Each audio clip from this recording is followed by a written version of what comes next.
What's good, IE Sports Radio fans? It's your boy, the SoCal Saint, back at it again with another fresh episode of the premier professional wrestling podcast, the IE Wrestling Show, your direct feed for all that is professional wrestling on the only network that is your direct feed for all that is sports, IE Sports Radio. Man, we got a lot to talk about. I wanted to thank y'all real quick for joining me last week on that special episode I had with my boy Brent Jackson.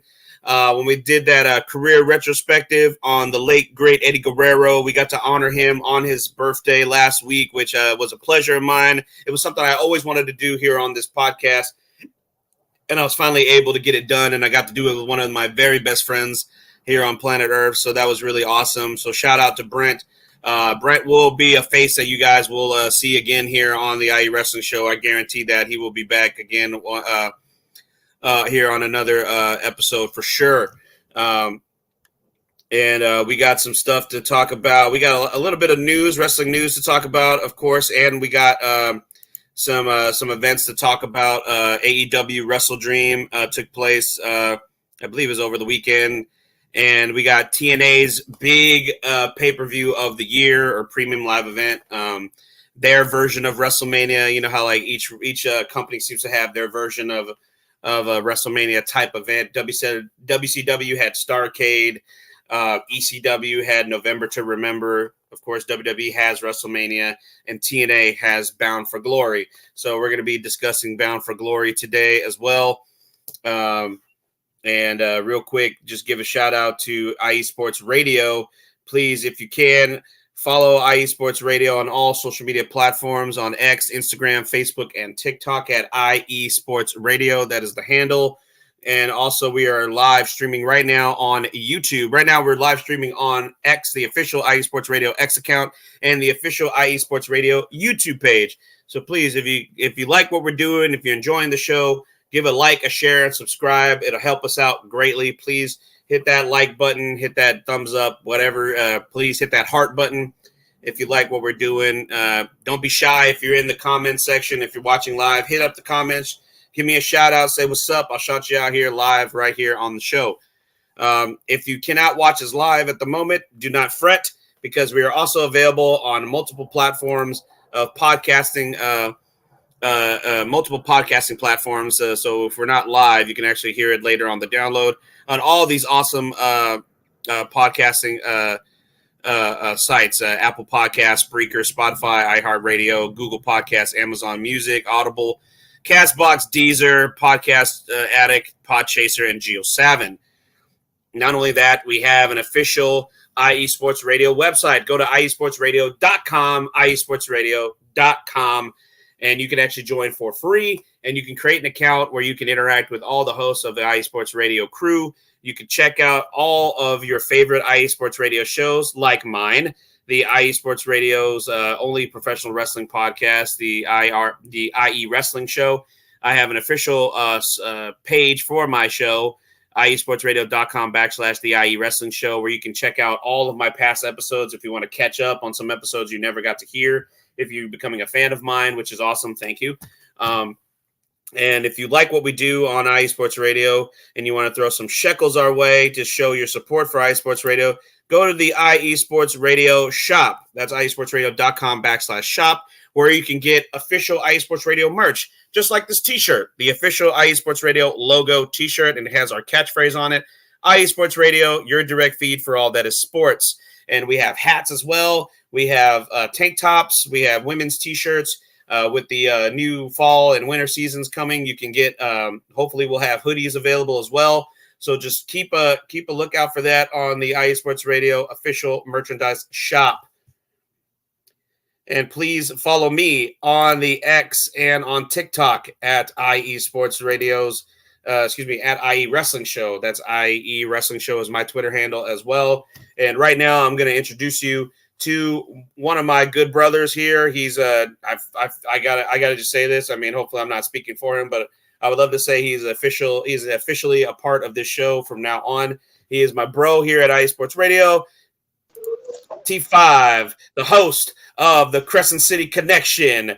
That's right, my bro, who is T Fizzle, is back. Welcome back to the show. These are his Twitter handles you see down on the ticker. That's at Who Is T Fizzle, and at Crescent City _IE. What's good, brother? Welcome back to the show, man.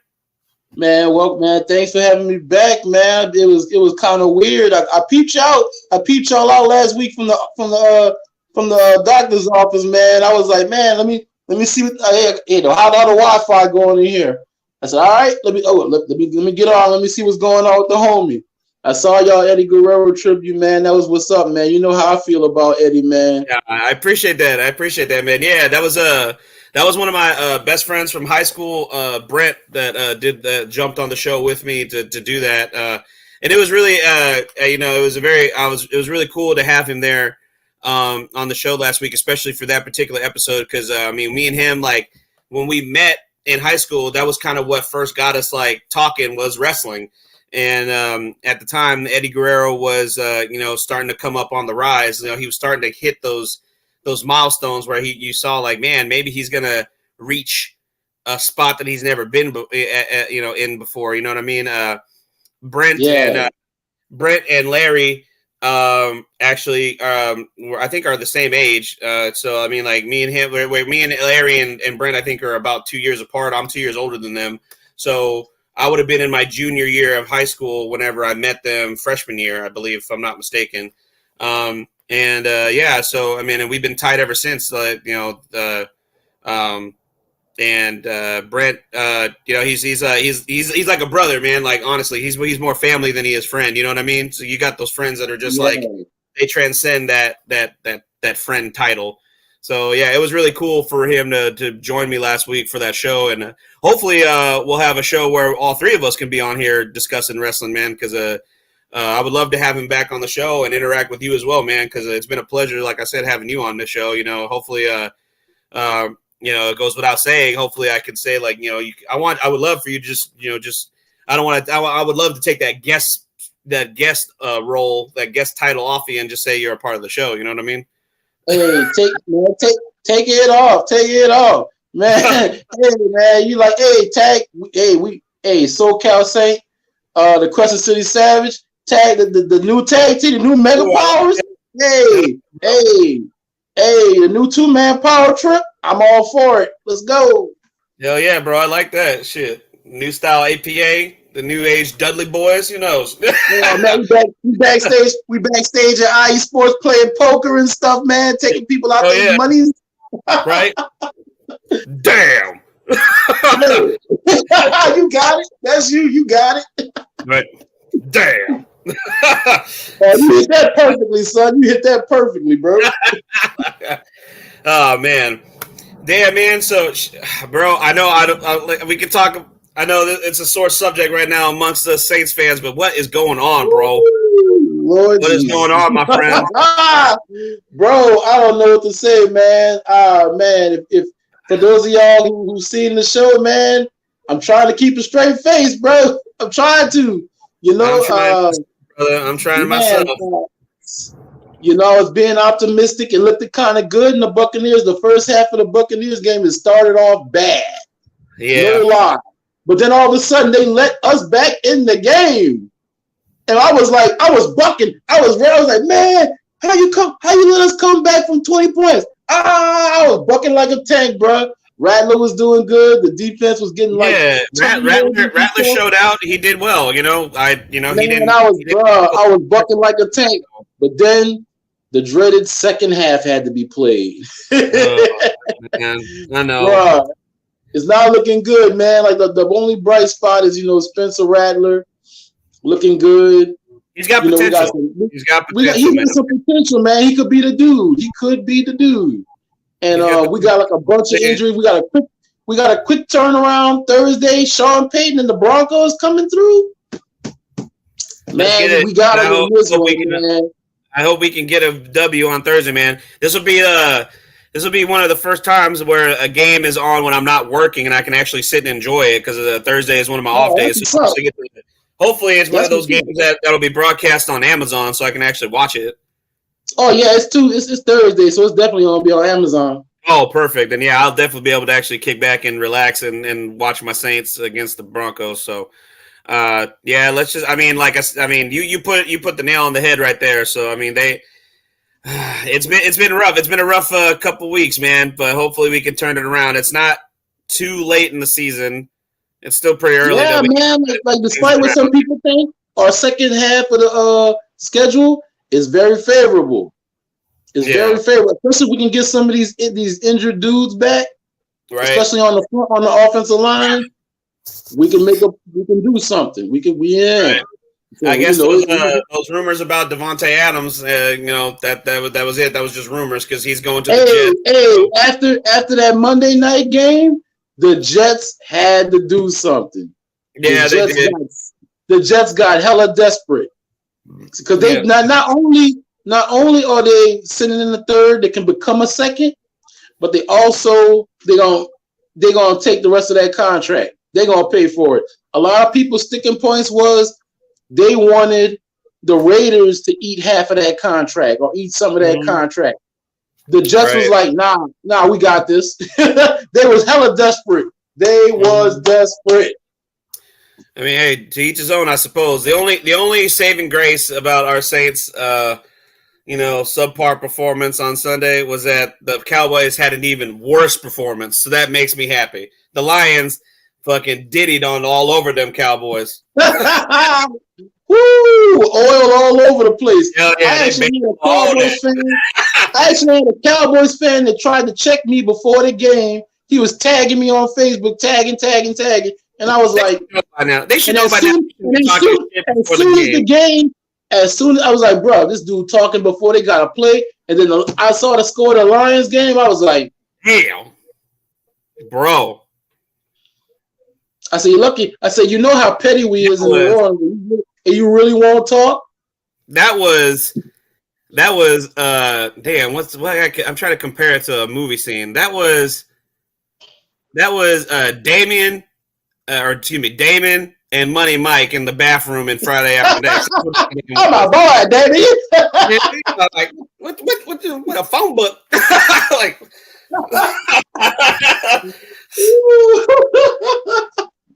no, Damien, I'm a boy. Don't come on. Did you pee on me? That's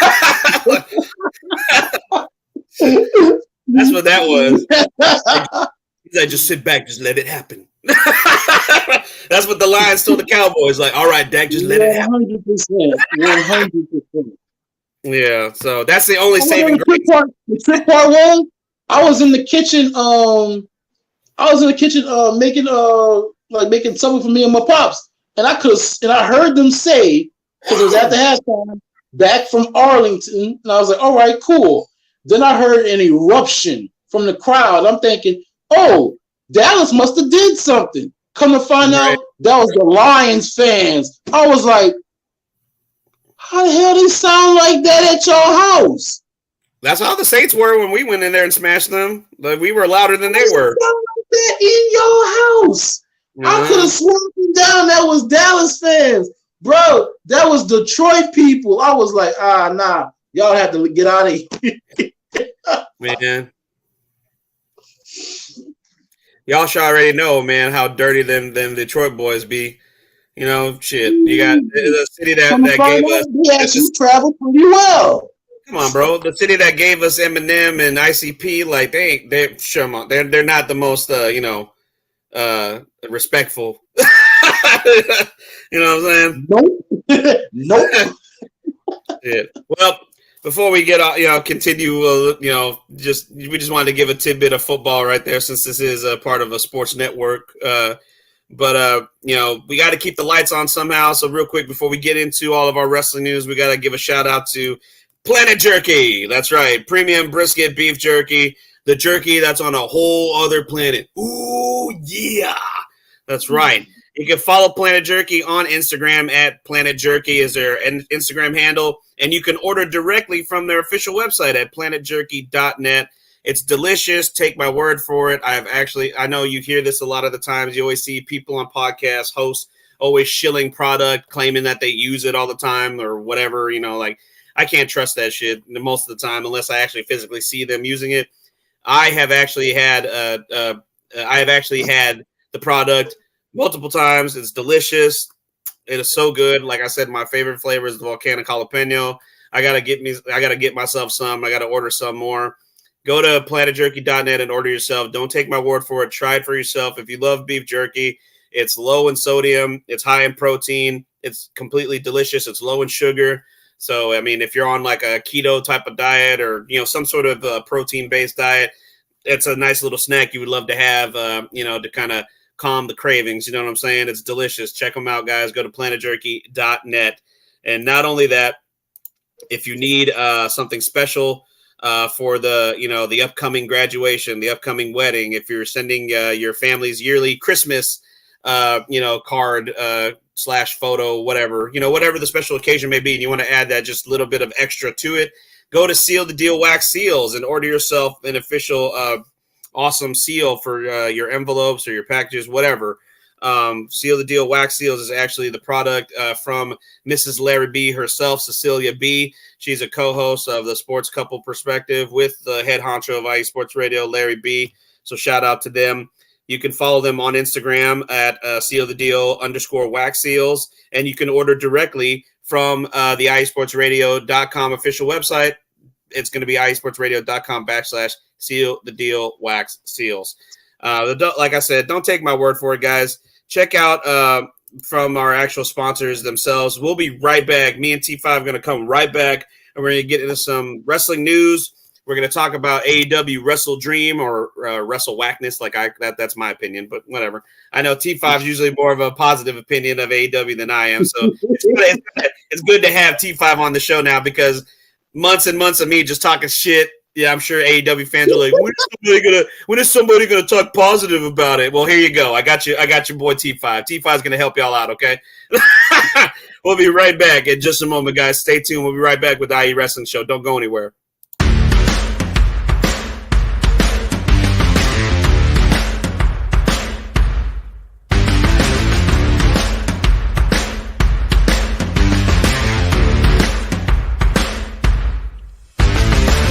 IE Sports Radio fans, this show is brought to you by Planet Jerky Premium Brisket Beef Jerky.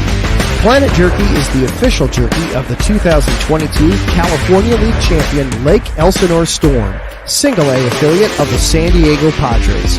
This all brisket jerky has gluten-free options, contains no MSG, no sodium nitrate, is low in sugar, and high in protein. Go to their website at planetjerky.net and follow them on Instagram at Planet Jerky. Planet Jerky, the jerky that's on a whole other planet.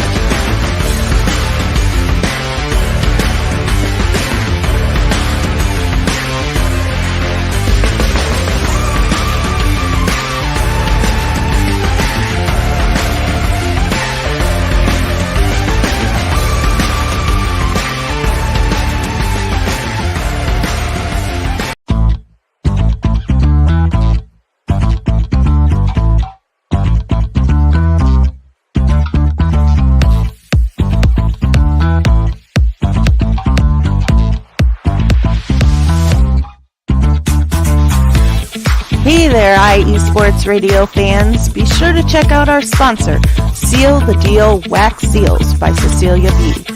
You just finished your very own wedding or baby shower invitations and you're looking for that extra special touch? Maybe you just wrote a letter to a relative or a friend and you want to add to their smile when they receive it.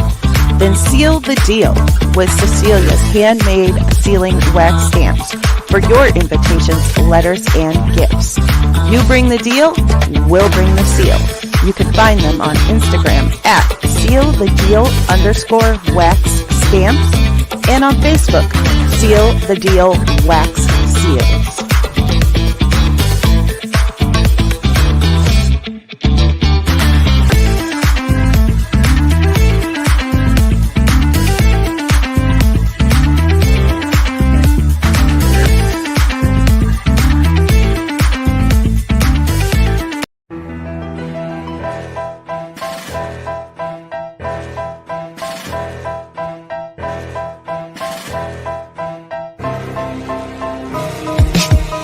For the last 10 years, IE Sports Radio has been bringing you amazing content ranging from interviewing legendary athletes, coaches, and other authorized media personnel to building tailor-made shows dedicated to all major sports cities around the country. Make sure to follow us at iSports Radio on X, Instagram, Facebook, TikTok, and YouTube to keep up with the latest in sports and with all of our shows. Also, make sure to check out our daily updated website at iesportsradio.com. At iesportsradio.com, you can see our daily show schedule and check out all of our show pages with personal bios to learn a little bit more about each of our awesome hosts.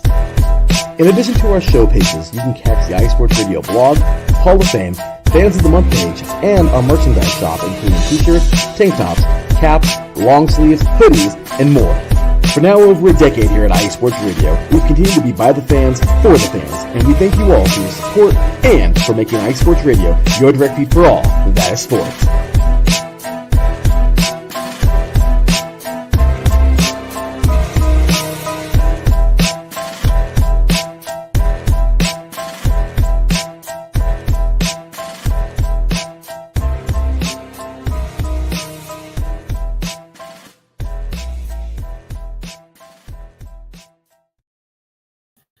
Welcome back, y'all, to the IE Wrestling Show.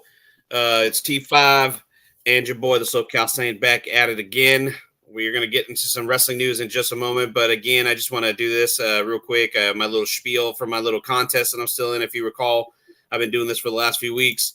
Your boy, the SoCal Saint, is still in the running. I made it to the quarterfinals, guys, but I'm not gonna lie, I'm struggling a little bit right now, so I need all the help I can get. If y'all could just hit that link right here, faceofhorror.org/2024/Martin-Sandoval, and just click that free vote daily for the next 7 days. The end of this quarterfinal competition will be on October 23rd. October 23rd, I believe, at around 11 p.m. Central Standard Time. So depending on where you are in the United States, where you're voting, take either add an hour or shave off 2 hours. But yeah, I'm struggling right now, guys. I dropped from first to third to sixth to ninth. So I don't, man. This quarterfinal is no joke, bro. So if you guys could help a brother out, I would greatly appreciate it to try and make it to the semifinals. Again, go to faceofhorror.org/2024/Martin-Sandoval, and I would greatly appreciate it. Thank you so much. We'll toss people your way on the show, bro. I'm gonna mention it on Saturday.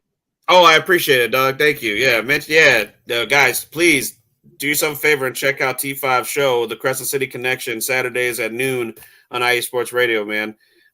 If you're a fan of all things New Orleans sports, T5 is your man. I promise you. Hey, I won't bore you with Northwestern football, Northwestern State. I won't. We gets into it. We talk Pelicans basketball, all Louisiana colleges, the whole shebang, not just Saint stuff, but and we drag up. Hey, when you a local person, you can drag your state, you can drag your city, and trust me, we don't sugarcoat. I don't sugarcoat. We drag them cats when we need to. Point. Oh, man. So let's get into it, brother. We got some wrestling news. I know we talked about this before we went live on the air. So the PWI, I know we mentioned this on the show a couple weeks back. They had the men's top 500 wrestlers of the year, and they just recently released the top 250 women's wrestlers, Pro Wrestling Illustrated's top 250. It would take us entirely too long to go through all 250. So good. But I do want to make a quick little shout out. I actually follow. There's a local wrestling company here in the DFW area. It's the DFW Wrestling Academy, and they also wrestle under the name VIP Wrestling. For those who don't, this is going to be cool. You're going to love hearing this, T5. A lot of big WWE and AEW stars have come through those doors. In particular, Eric and Ivar, the War Raiders, have been through there. Cody Rhodes has come through there. Cassius Ono, a.k.a. Chris Hero, has gone through there. Keith Lee, big man Keith Lee, Limitless Keith Lee, used to be the former champion of VIP Wrestling. Shane Taylor of Ring of Honor was a former champion. Homicide is a former champion. JTG of Crime Time is a former champion. Man, I mean, Low Key has wrestled. I mean, they've had some big names come through there. And they actually had one of their up-and-coming rookies, this is really cool, especially with National Indigenous Peoples Day that just passed. A Native American female wrestler actually made the top 50 list. I think she made it at like 125 or something like that. I can't remember her name for the life of me, which is I'm terrible. I don't know why I brought it up, but I can't remember her name. So I apologize. Maybe I can find it here on a post real quick on Facebook because that's where I saw it. But I thought that was really cool to see that DFW Wrestling Academy actually made the list with that particular wrestler. Oh, here it is. Oh, thank God, I found it. Actually, okay. So she's actually 184. I apologize. Her name is Maya World. She was trained by Lou Gotti Starrett. He is the head trainer and owner of the DFW Wrestling Academy. And she's a native Texan and a Native American wrestler. Collected several singles championships in the Lone Star State, as well as Mission Pro Tag Team Gold. Mission Pro, of course, is the company that is run by Thunder Rosa, so that's cool.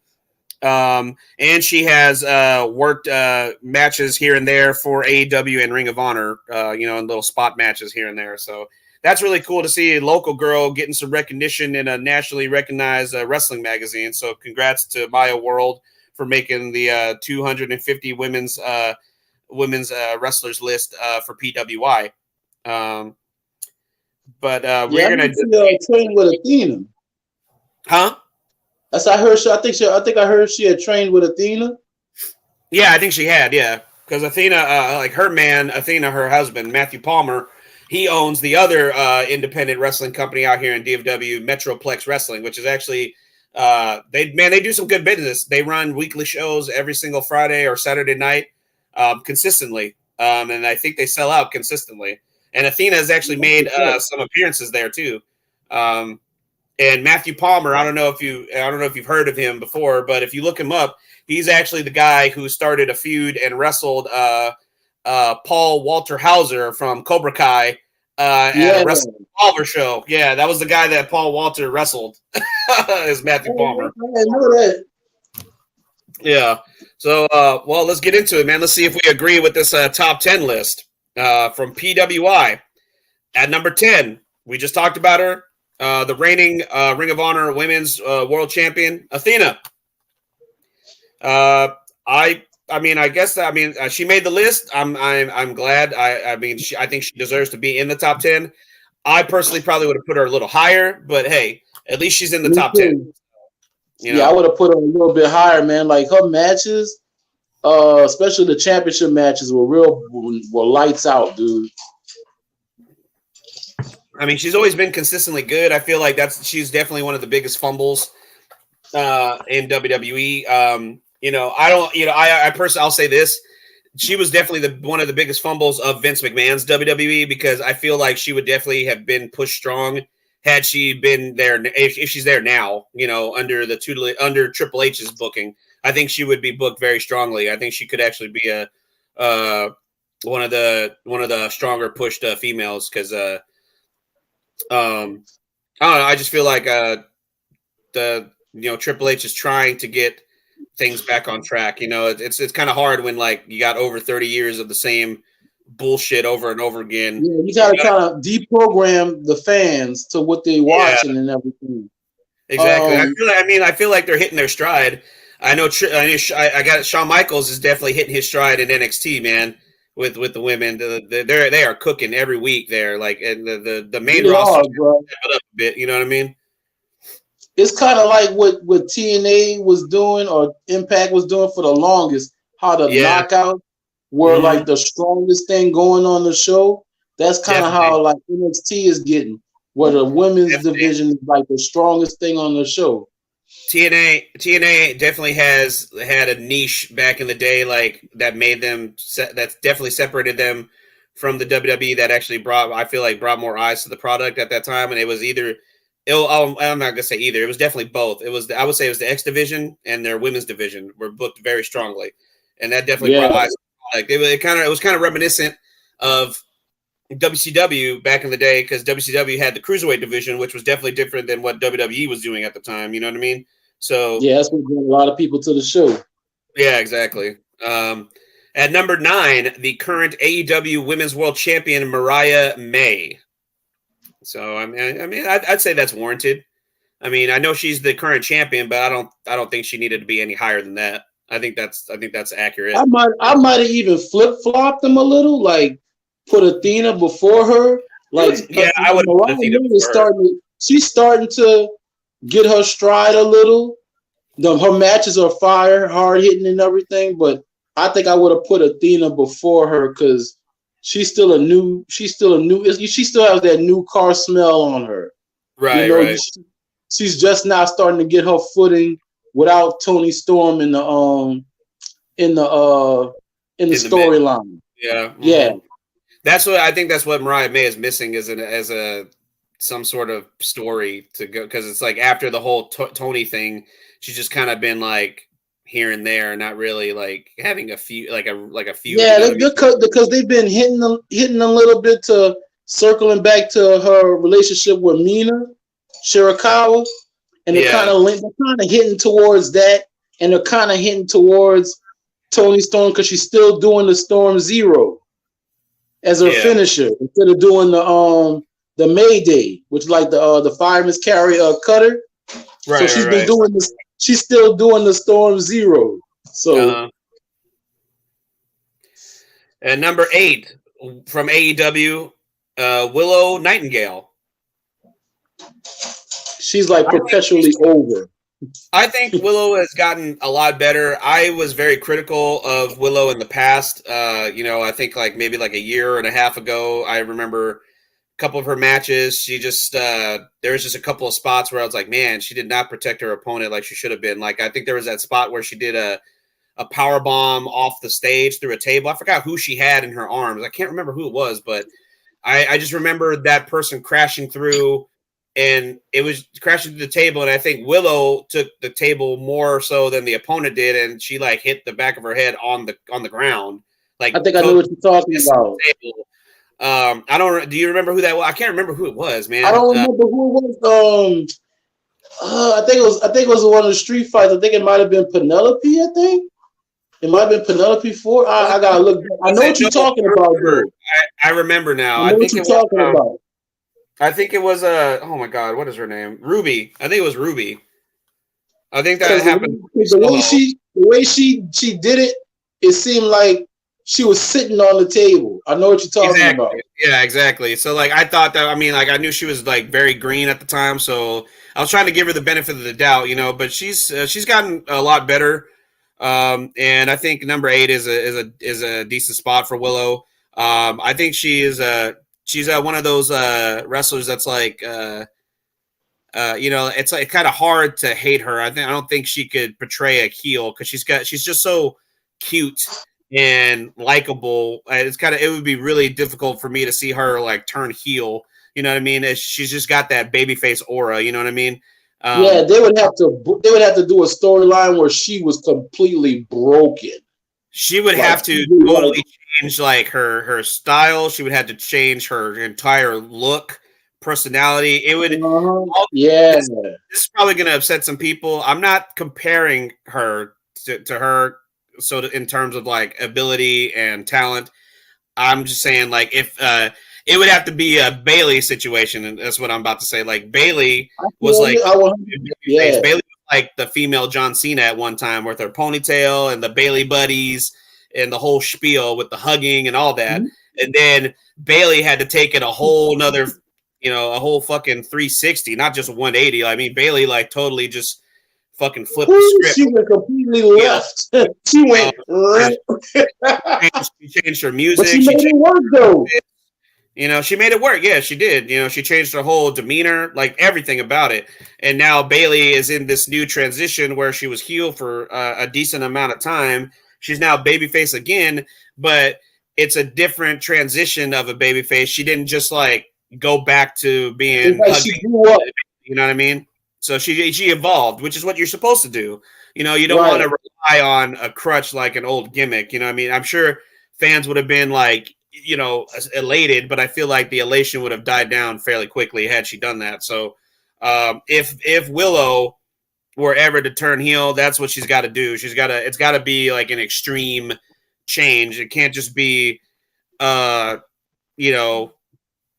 can't just be an extension of what she currently is. You know what I'm saying? Because I don't think it'll be believable. It's got to be completely different. But I think she's doing really well. Hopefully she gets an opportunity to compete for the actual women's world championship at one point. I like her. I mean, hell, anytime we get some people of color in a prominent role in the wrestling world, I'm all for it. And Willow is she's doing good. She has room to grow. So I mean, hey, maybe within the next year or two she'll be in the top 5. But eight I think is a solid number for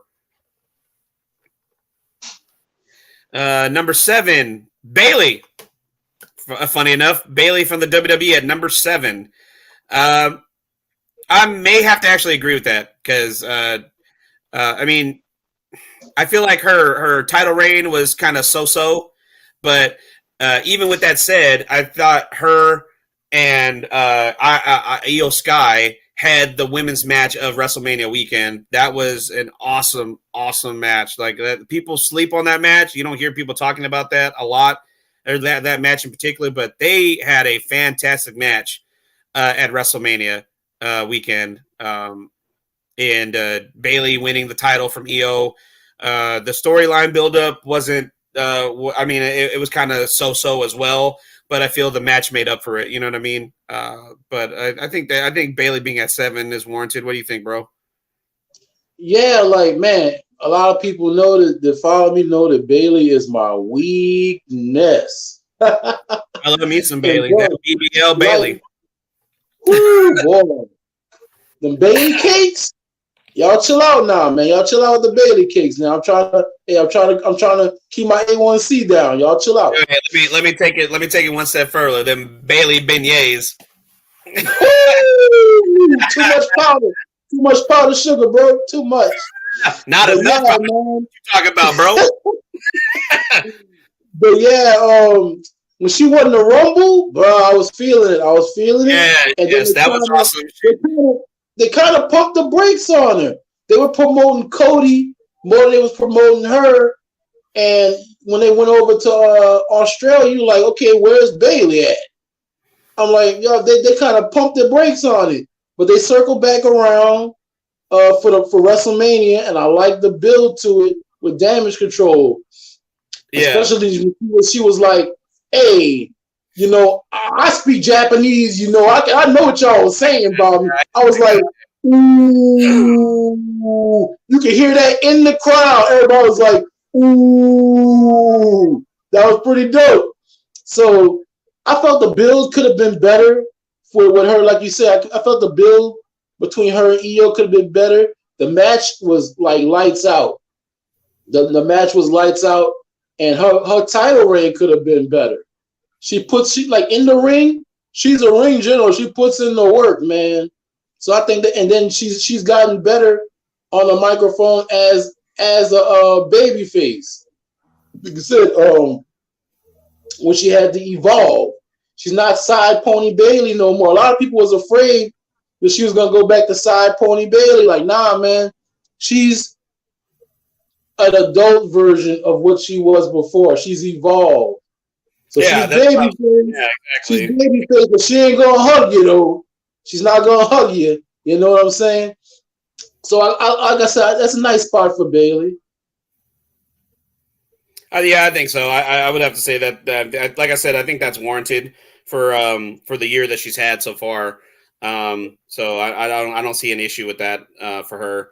At number 6, finally, we actually have the first Japanese women's wrestler on the list, at least on the top 10 anyway. And I hope I'm saying this right. Sarai? It's S-R-E-E. It's 3 E's. Sarai? It's like an A. That's how you say it, Sarai? From Marigold. So I can't speak for her honestly if she's warranted at that number or not, because I haven't really caught up completely with the Japanese women's wrestlers. So I'm a noob on that, so I'll admit that. But I know you follow Japanese wrestling, so I mean, if you got guys, some homies that I got some homies that keep up with Stardom and now Marigold. That's the new kind of offshoot from the former I think it's the former promoter Booker. that's Stardom. I think that's the guy. He started his own joint, and he kind of post a couple of girls from Stardom, and that's one of them. And she's a beast, man. Like that's a good spot for her. Like I've seen a couple of her matches because I try to follow her as much as possible, especially Stardom. That's how I know about Mariah and Mina. And I went back and I was like, yeah, they had like a lot of girls that come out of Stardom that are fire. And that's what I'm about to say Stephanie. That's where Julia came from, Stardom. Yeah, she that's wrestled right. in Melbourne for a little bit. What you're talking about now, because that guy was with Julia during WrestleMania weekend. He was in the crowd sitting with her and William Regal at Stand and Deliver. Yeah, I know who you're talking about. Yeah, but that's a good spot for Saray, man. She's put on some bangers, in Stardom and in Marigold. So I'm cool with it. Yeah. Yo, shout out to the head honcho of Ice Sports Radio. Larry B is in the chat room watching us live. Shout out, brother. What's good, dog? Good to see you here, man. I hope you're enjoying the show so far, man. It's good to see you. Number 5. Let's see what number 5 is for the PWI 250. That is going to be, my new favorite in WWE. And they even listed her as a part of WWE, even though she just barely debuted in the company. But she had her first official match last night, which was awesome. Very, very strong debut for her. Gorgeous, super talented. The Chilean superstar herself, Stephanie Vakir at number 5. I think that's definitely warranted. Stephanie has had a strong year, internationally. She had a great match with, Mercedes Moné at, oh my God, what was the pay-per-view? Forbidden Door, which led to her, a lot of people speculate, which definitely led to her being put on the radar for WWE, and she made it known that that's where she wanted to go. I'm sure Tony Khan tried to make a bid for her, but she had already made up her mind, and that's why you see Stephanie in NXT right now under WWE's umbrella, and they got her associated with another huge star in Julia, and they got a big match already announced for Halloween Havoc, which for the first time in a long time, Halloween Havoc is going to be an actual premium live event and not just a 2-week special on NXT television. It's actually going to be its own standalone premium live event this year, and I think I don't think it's this Sunday. I think it's next Sunday. Sunday. That match has been made official as of last night's NXT television. It'll be the NXT Women's Champion Roxanne Perez and Cora Jade teaming up together, the former NXT Women's Tag Team Champions back together to take on the team of Stephanie Vakir and Julia. So that's a big match. I'm really looking forward to seeing that. So I think it's warranted. Shout out to Stephanie Vakir at number 5. I think that's definitely a good place for her on the PW 250 or PWI 250. Excuse me. Yeah, that's one of these. You love it when a plan comes together type situations. Like she went and did the match at Forbidden Door. And that got eyes on not on that was the first time I heard of her, really and truly. So I went back and looked ahead like most of the internet cats do. And I was like, man, old girl been cooking for a minute. And they was putting her over, telling her about some of her matches and everything. And they even had her wrestle, I believe it was on Dynamite and Rampage. And I was like, okay, all right. Old girl cooks. She can cook. She cook and hand out pass out plates. All right. And sure enough, me and the wrestling fans weren't the only ones watching. Old Papa Trips was watching too. And that was part of her plan. She was like Mr. Burns, like, excellent. Because like she said, like, from Jump Street as a little girl when she was watching wrestling, she always wanted to go to WWE. And what happened? Hey, You look like Hannibal on 18. You love it when a plan comes together, and she made that work, and here she is, and she got her foot in the door now. She in NXT cooking, and can't wait to see her. Gen Zers out there, that's an old television show from the '80s. You can look it up online. Yeah. Actually, hey, you may not like it, but your parents will love it. Yeah. So shout out to Stephanie Vaquer. I think that's a good place for her, man, for sure.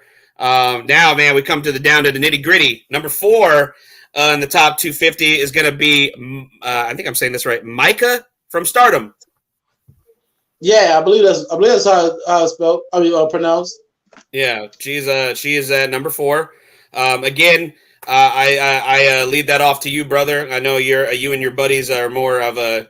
I mean, you try to keep up with all things Japanese wrestling. Like I said, I feel bad that I don't keep up as much with the women's side of it, which I need to. That's not me being misogynistic, so let's not cancel me. I haven't educated myself. Clutch my imaginary pearls. How dare you? My goodness. My goodness. Did you hear what he said? Please don't cancel me. Please don't cancel me, guys. I am appalled. T5, how can you associate with such a ruffian? Yes, I know. I'm terrible. But yeah. So I mean, is that a warranted position for her to be in the top 10 at number 4? Yeah, she can cook, man. Look, I'm more of a Saray fan than hers. Okay, fair enough. That's just personal preference. But she's put in the work, man. She's had some bangers over there, and I forgot the name of the title. I still don't know the names of the titles. I'm versed, but I'm not well versed. I'm not like. Actually, that's the name of the. I'm not that dude yet. I'm not there yet. I know they have. Don't they have a combo title that they share with New Japan? The one that Kairi Sane held before she came back to the IWGP Women's Championship, correct? Yes. Yeah, so they have that title. It's kind of like held by both companies. But I know Stardom has their own like championship, and I know it's like shaped like a star. I just can't remember. I'm like you. I can't remember the name of it. I mean, shit. I'd take that star title over that fucking butterfly Divas title from back in the day. Oh, man. That was thing looked ugly piece of shit. That was some straight up My Little Pony type BS they tried to pass off. That was such an ugly title. That would hurt my feelings having to wear that. Right. I know. All right, now we're down to the top 3. Top 3, guys. Top 3, and I think this is actually pretty damn accurate for what it is. At number 3, Mommy Rhea Ripley. Rhea had a very strong beginning of the year. Had a great match with Becky Lynch at WrestleMania 40, and then the injury bug unfortunately hit her, and she was out for a decent chunk of the year. Came back. Began her program that she's still currently in with Liv Morgan. Had a very decent match with her at SummerSlam, where the turn happened that we all saw coming with Dominic and Liv. Then it's carried on to them having a mixed tag match together with the Terra Twins and Judgment Day. And then we had the match at Bad Blood where Dom was inside of a shark cage. And now I guess Raquel Gonzalez or Raquel Rodriguez, whatever you want to call her. I can't remember which name they settled on. Raquel, name she's now a part of I think technically she's like a pseudo member of the Judgment Day now because she's like Liv Morgan's Diesel to her Shawn Michaels. and Rhea is now going at it with Raquel, I guess, to kind of ease it up on the whole Liv and the title picture right now. But did you catch Raw this Monday? Did you see that nasty bump that Rhea took, unfortunately? Oh, yeah, bro. Yeah, Rhea, I just barely watched it today. I didn't notice it the first time, but then I went back and looked at highlights. I was like, ooh, damn. Rhea, for those who didn't see it, Rhea took a big boot, I think it was, from Raquel. And then when she did her back bump, to the mat, she didn't realize that Tiffany Stratton's heel was laying right there, and man, Rhea took it full on the back of her head. Like, damn, like, I mean, she slammed right into Tiffany Stratton's heel, right on the back of her head, and oh man, I bet that shit did not feel good. At least it wasn't the pointy part. You know what I mean? It was the part where your foot goes into. But man, like, still, I'm sure that did not feel good. You know what I mean? Man, like I think she would have been a little higher on the list, but I think some of the Judgment Day stuff kind of dragged her down a little. Like, she was more like, she wasn't defending her title as much. And you seen her, when she was still part of the Judgment Day, you seen her with Damien, you seen her with Dom, with Finn and all them. And then you had the Liv Morgan stuff, her trying to infiltrate and everything. And like I said, of course, you know, she unfortunately got injured. But I think like the Judgment Day stuff, because she was mommy. She was, you could tell she was kind of like the leader, de facto leader of Judgment Day, which was new to like wrestling period. But it was like she wasn't defending her title as much. She didn't have her own storyline as much. Like you saw how you would have the Judgment Day, and then you would have Damian Priest have his own storyline with Gunther. But at this, you know, she didn't have, it was like Rhea, Judgment Day, but you didn't have Rhea side quest. Yeah. Her own storyline. It was just Rhea, Judgment Day. So I felt like they kind of, you know, that kind of dragged her down a little. And that might have been why she, you know, is like at number 3 instead of like higher than that. Because she was perpetually over. Whether she was a heel or a face, she was perpetually over. So I feel like if it wasn't for that and the title defenses, she would have been a lot higher. Yeah, that's a fair assessment. I agree with that. Number 2, I definitely agree with. I think you will as well, especially with the year that the company that she works for has had and the run that she's having right now. And I think bigger and better things are in her future when her contract comes up. I honestly think that she's outgrown the company that she's in. And I think it's just a matter of time before she ends up on the WWE stage. Number 2, the current Knockouts Women's World Champion, Jordynne Grace, the Thick Mama Pump. I think I've been a fan for a long time, bro. Yeah, and I seen her like her evolution from when she first started when she first started with Impact to being with them with TNA to lead, like ducking off a little bit and coming back, and then, you know, making a surprise appearance in the Rumble and showing up on NXT. Like I've seen that evolution, man. And, you know, it's good to see her where she started from and where she is. And like you said, I think she's kind of done all she could in Impact. No knock on her and no fault of her own and no fault on them, but she's been there for a very long time. And she's been at the top, you know. And like I said, she's kind of outgrown that, you know. Now, if anything, you know, I think her contract might be up like around January-ish.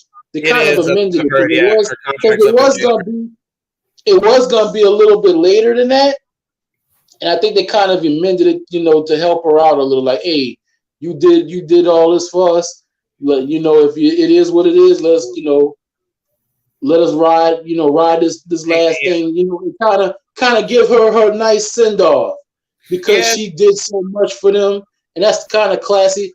I like that. That's a classy thing to do. Like, hey, we understand. It's a business, and you helped us out so much, so we're going to give you this nice send-off and everything. We're going to amend the contract to where, you know, you can get out a little early and go, you know, do your thing. And I can see her showing up for the next Rumble, and, you know, that's when she makes her debut. You know what I'm saying? So, you know, like I said, man, she's had some banger matches, banger feuds in Impact. She kept that. She had that women's division, the Knockouts division, cooking, man. Her and Marsha, that thing gonna cook. That thing right there gonna cook. The last match they had, oh boy, man. Dude, I mean, that's why I feel like she's not long for TNA. I feel like she will eventually once that contract's up. I don't want to say I guarantee it, but I'm strongly of the opinion that she's not gonna be in the company any longer. Because I mean, like, what else could she do? I mean, she's done it all already. Like, she's had such a strong run there. It would just make sense for her career progression to go to the next step, which would be to be on the grand stage of what is the WWE. I mean, like, I feel like she'll end. I mean, WWE's NXT women's roster is already like just above and beyond. I mean, hell, they finally revealed Delta. Delta is going to be showing up. Rumor has it she'll be showing up at Halloween Havoc. They finally showed Delta's face on that last awesome. I don't know what those vignettes are, the way they've been showing her, but they've been fucking awesome. Like the way they're presenting Delta, it's like, damn, like she's gonna be a fucking factor in the women's division for sure. And then the first one with her on the road and stuff, and everybody thought it was a dude. I was like, time out. Who was that? Rewind. I had to rewind the TV and stuff. I was like, man, who's that? Who's that? I said, oh, that's probably Delta. I said, oh, boy. I love about Delta, especially she's from Australia, just like Rhea Ripley. I mean, I knew right off the bat that was her because it was just giving me Mad Max vibes. The whole vignette, the whole me too. Post-apocalyptic, universe that it created for these vignettes. It was great. They've been great, every single one of them. And I mean, she's going to be a big deal. These vignettes is already building up, the steam. And I see that for Jordan in her future, unless they want to throw her like right into the main roster. Jordan pulls an AJ. I think Jordan's gonna pull an AJ and go straight to the main roster. Remember, it's possible. How he pulled up in the Rumble and then he went straight to the main roster. I think Jordan's gonna pull up. She's gonna do the Rumble and she's gonna pull up to the main roster. I think for Jordan's sake, I mean, I know I'm saying this with with some hesitance, but if you're gonna go to the WWE, they have a wellness policy, so that's all I'm gonna say. I'm just gonna say what are you trying to say, sir? What are you trying to infer, sir? Huh? Well, let's just say her voice has gotten quite deep over the years. Okay. Hey, where's Randall at? Hey, Mrs. Fenster. Okay, just gotta. What you trying to say, bro? We out here making recess references and stuff. You out here snitching? What you trying to say, bro? Let's just say she needs to lay off them vitamins. Okay? Let's just say she needs to lay off that pre-workout. You know what I'm saying? She's pre-workout. Mrs. Fenster, she's taking vitamins behind the bleachers. She's been taking she's when your voice is deeper and you're more muscular than your husband, I think you need to lay off that pre-workout. That's all I gotta say. Hey, we will not defame, we will not slander the Jonathan Gresham like this, Mr. Gresham's. We will not slander this. I am not slandering Jonathan Gresham. I mean, it's not slander if it's true. Like, it's not slander if it's true. Shit. Like, that's all I'm saying. So, just my wife can crack a coconut with her legs and stuff, man. I don't know, man. I don't know how I feel, bro. I mean, Jordan could have did that before she got, fucking, He-Man out. So, because man, she's a professional bodybuilder on the side. She does the competitions and stuff. I don't know if she's doing to what you're alluding to, but I mean, women don't usually sound like that if they ain't on the vitamins. I'm just saying that. I don't know any people that look like that sound like that aren't taking vitamins. Okay, that's all I'm saying. I'm a fan of hers, but let's just be real, okay? And she has to go to HR and read the contract. She has to She has to read the fine print. Before she signs, she has to read the fine print. You cannot do this. Cannot do this. Cannot do this. Or cannot do this. Oh, okay. You must not have OF. You can't do this. Right. Jordan, Triple H is going to be like, all right, Jordan, let's, I need you to read this highlighted part, okay? Yeah. And I need you to, let's work on that, okay? It's going to end up being like a masterpiece situation where, she's going to end up looking a little deflated, hopefully not, but what we'll see. happened to her? Oh my God, what happened to her? And at number one, let's get through this so we can move on to some of the other wrestling news. Number one, I think it's definitely, I think I can agree with this just based on the years she's had and like the strange gimmick that she has that seems to just be over, with most wrestling fans out there. At number one, Toni Storm. Toni Storm is number one of the 250 PWI women's list. I think that's definitely warranted. The fact that Monet is nowhere near the top 10 makes me happy because I think she's been fucking cringe all year long. I don't think she's done anything of note. She definitely hasn't turned the needle, so to speak. I think Tony Khan is definitely overpaying her. What he should do is give Toni Storm a raise because she's actually been more entertaining in promos. She's been more entertaining in the ring.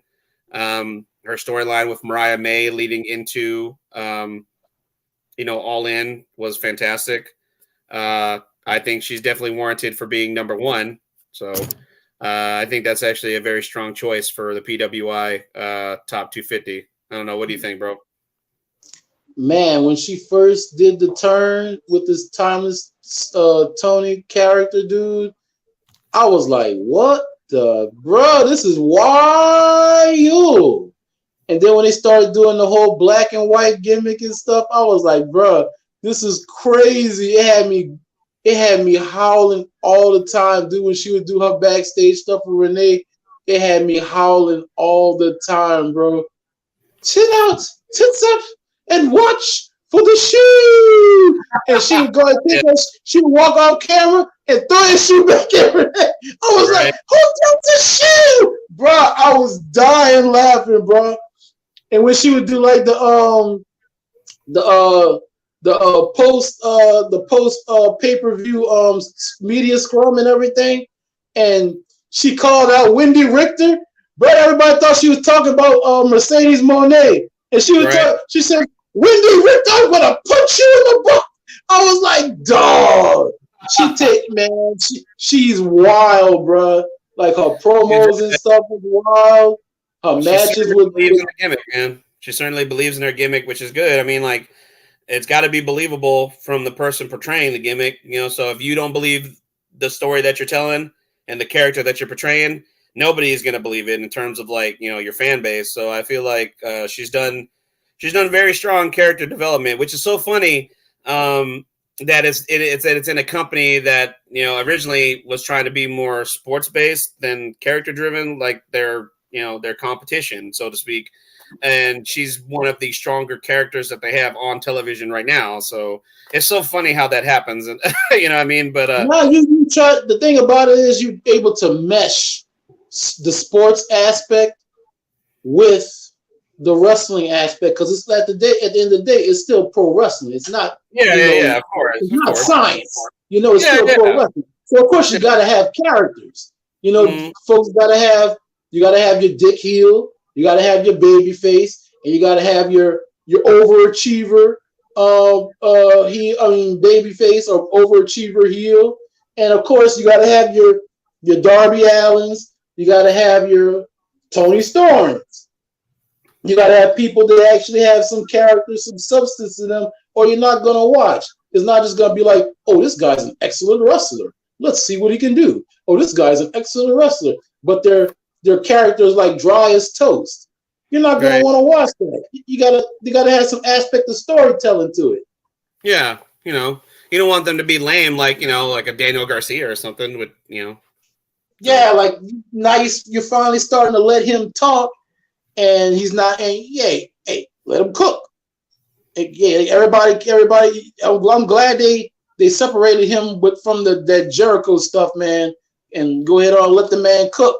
He's a wrestler. Yeah, you see folks chanting, "You're a wrestler." I mean, I get that. I know he's a wrestler, but he's bland as fucking white toast. But whatever. I mean, to each his own. He definitely makes me want to change the channel every time I see him. I don't see anything special about him whatsoever. The rust is one with him. Say that's once again back to the original discussion on having character. He's one of those dudes that, like, he was Red Death Daniel Garcia. He needed something extra. He went and got recruited to the Jericho Appreciation Society, where Jericho was pushing sports entertainment. And that's where he started doing the dancing and everything like that and stuff, while the fans wanted him to be a wrestler. They didn't want him to do the dancing and the stuff like that. They wanted him to be a wrestler. So that's where he started. That's where he started. His ideology started to clash a little, right? You know. So he's, like I said, now he's broke away from that. Now he's starting to develop a personality. I mean, he's got to do something, because I like I said, to me, I'm not a fan of his. Like, I think his in-ring work is. I'm not going to take away from his talent in the ring. I think his talent in the ring is solid. Like, he's a solid hand, but I think that's all he is just a solid hand. I don't really see any. Like, I really don't see any. I don't get it. I don't get Daniel Garcia. Like, I'm not going to be a guy that would buy a Daniel Garcia t-shirt. You know what I'm saying? And I've seen people comparing. I don't know. Oh God, I don't understand what are these delusional fucking AEW fans. Somebody had the nerve to tweet a picture of him and Jack Perry like facing off against each other, and then they're like, "This is like Stone Cold and The Rock." I was like, "What the fuck are y'all smoking? Y'all need to lay off that crack pipe." Okay, there is no way that these guys are anywhere close to Stone Cold Steve Austin and The Rock whatsoever. No, that's doing too much. Okay, that's doing too much, man. Way too much. Okay, that's why I try to stay off of the social, the interwebs, except for when I promote the shows. I try, bro. Yeah, man, Cass be wild. I'm sitting there trying to do my due diligence, promote the shows and everything, promote IE wrestling, and of course my show. And you just happen to come across some high foolishness every now and then. Yes. I've learned to keep my mouth. Hey, Mama always said, if you don't have nothing nice to say, so I'm like, don't say nothing. Stay cool, T. Don't say nothing. They little children. They don't know no better. Some of these are grown 50-year-old men, but they don't know no better either. They wasn't. Hey, they need to let them go touch grass, chill out. They need to do more than touch grass. Shit. touch reality. I don't know. Get out the Matrix. Reality. Yes. Leave the Matrix or something. Oh man. Well, that's it for the PWI top 10 for the women's 250 best wrestlers list of the year. Right, we're gonna take a quick little break. We're gonna come back with some Japanese wrestling news before we jump into some other stuff here. I mean, I know we've already been on the air a little bit over an hour, so we're gonna try and move things along. You know, we don't want to take away too much time for your day, but if you guys are sticking with us, I love it. Thank you for sticking with the IE Wrestling Show. We're going to hear from a couple of our other shows here on the IE Sports Radio platform, and then me and T5 will be right back with you in just a moment, guys. Stay tuned. Take care. We'll be right back.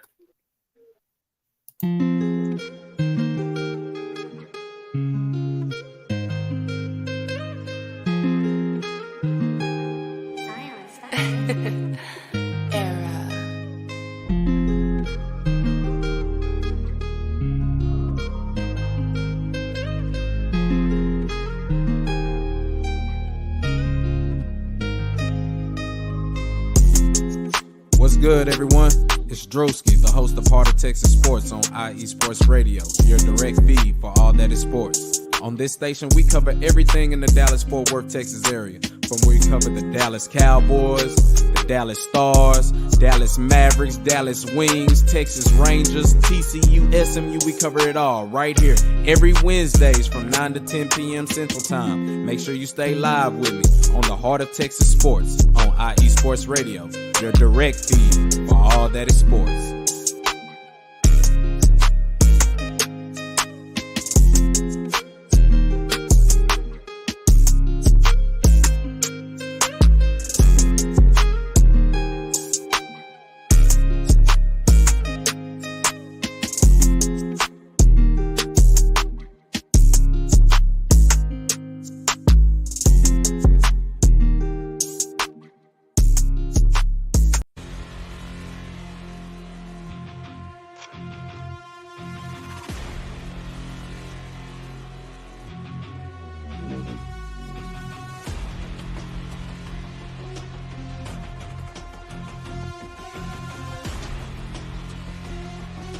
What's up, Pittsburgh?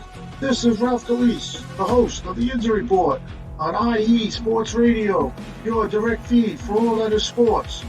Are you that passionate diehard Steelers, Penguins, Pirates, or just a Pittsburgh sports fan? Then please join me on the Injury Report every Tuesday on IE Sports Radio, the direct feed for all that is sports. And I will update you on all that's black and gold, have you telling your Pittsburgh fans and friends what's up with Pittsburgh sports. Tune in Tuesday with me, Ralph Calise, the User Report on IE Sports Radio, your direct feed for all that is sports. Let's go!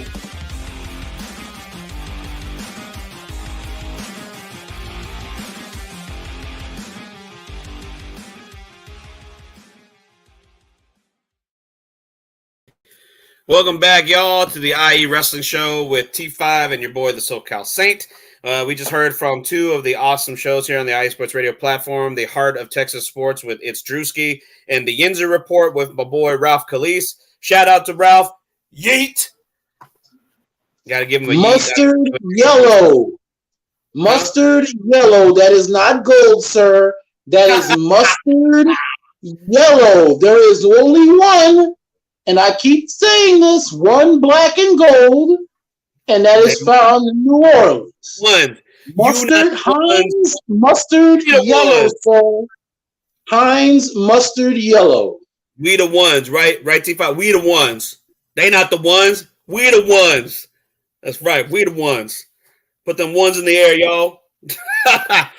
And it's Drewski. Shout out to you, bro. I know you're probably having a hard week, man. Like I said, the only thing that made our week a little bit better with that loss to the Bucks was seeing the Cowboys just take that ass whooping, that can of whoop ass from the Detroit Lions. So sorry, it's Drewski. Hopefully you'll be able to make it through your episode of your show without getting too emotional. I'm just kidding. Hey, just think of it this way. The Mavericks are coming back. Yeah, you got the Dallas Stars to look forward to. The Arlington Renegades. I mean, they're all right. Yeah, you know. Silver lining. You got the Dallas Wings. They're cool. Anybody else? There you go. Oh man. Oh, all right. So we got some Japanese wrestling news. I know you're gonna love to hear this, brother. I mean, you are a big fan of Japanese wrestling. I myself, I guess I have to admit I've become a so-so fan over the years. Ever since the with the departing of a lot of talent from there. I mean, a lot of big talent that I actually was like that made me start watching them have since gone on to different companies, or AEW. But I mean, they're still going strong. This is some big news here. I know we talked about this a couple weeks back. They had the big event, the King of Wrestling show, and it happened. They actually pulled the trigger. Zack Sabre Jr. is the new IWGP World Heavyweight Champion. He defeated Tetsuya Naito for the championship before Wrestle Kingdom. He cashed in, so to speak, his G1 Climax tournament victory. Instead of having the match at Wrestle Kingdom like most traditional G1 Climax winners do, he wanted it early. He wanted it right away. He wanted it at the King of Pro Wrestling show that just took place a couple of weeks, or just I think it happened just this week. It was like Monday. Yeah, it was just past Monday. And there you go. Zack Sabre Jr., considered one of the top technical wrestlers in the business today, has become the IWGP World Heavyweight Champion. So congrats to Zack Sabre Jr. I think this is very definitely warranted. Zack Sabre Jr., only the second non-Japanese wrestler to win the G1 Climax. The first, of course, being the best bout machine, Kenny Omega. And Kenny Omega ended up going on to eventually win the IWGP Heavyweight Championship, not at Wrestle Kingdom, but a few months later at Dominion of the same year. But I mean, Kenny Omega, his series with Okada during their run together in New Japan was legendary. And I mean, Zack Sabre Jr. is definitely going to bring a whole new technical era to New Japan Pro Wrestling. And I wonder what this is going to lead to. Will we get a rematch at Wrestle Kingdom with him and Naito? I mean, I wonder what's going to happen in the coming months. Because I mean, hell, it's already October. This month is almost over. We're in the middle of the month. You got just a couple more months, and then Wrestle Kingdom, or is it Wrestle Dynasty? I can't remember which one. But I mean, I don't know if they rebranded it or not. But I mean, it's still Wrestle Kingdom. I think they had. I think after his match, they had a couple of people pull up. I think he might face Sonata next. I don't know if that's going to be at Wrestle Kingdom or if that's going to be at the next show. But they had a couple of dudes pull up after his match with Naito. You know, everybody making a case to be the next man up. And he said, "Hey, I'm going to go against Sonata next, and then we'll see what happens after that." So yeah. So shout out to the homie, the Techers Unite, baby. We in here, man. Very congrats to Zack Sabre Jr.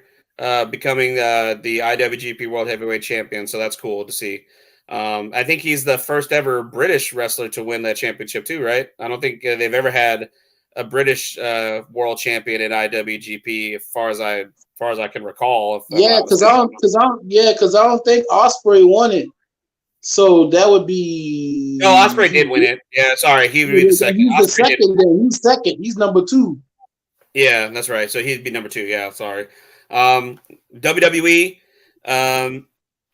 Well, in a video that was shown at the Pro Wrestling Noah show a couple days ago as well, WWE's Shinsuke Nakamura is returning to his home country of Japan on January 1st for a Pro Wrestling Noah appearance.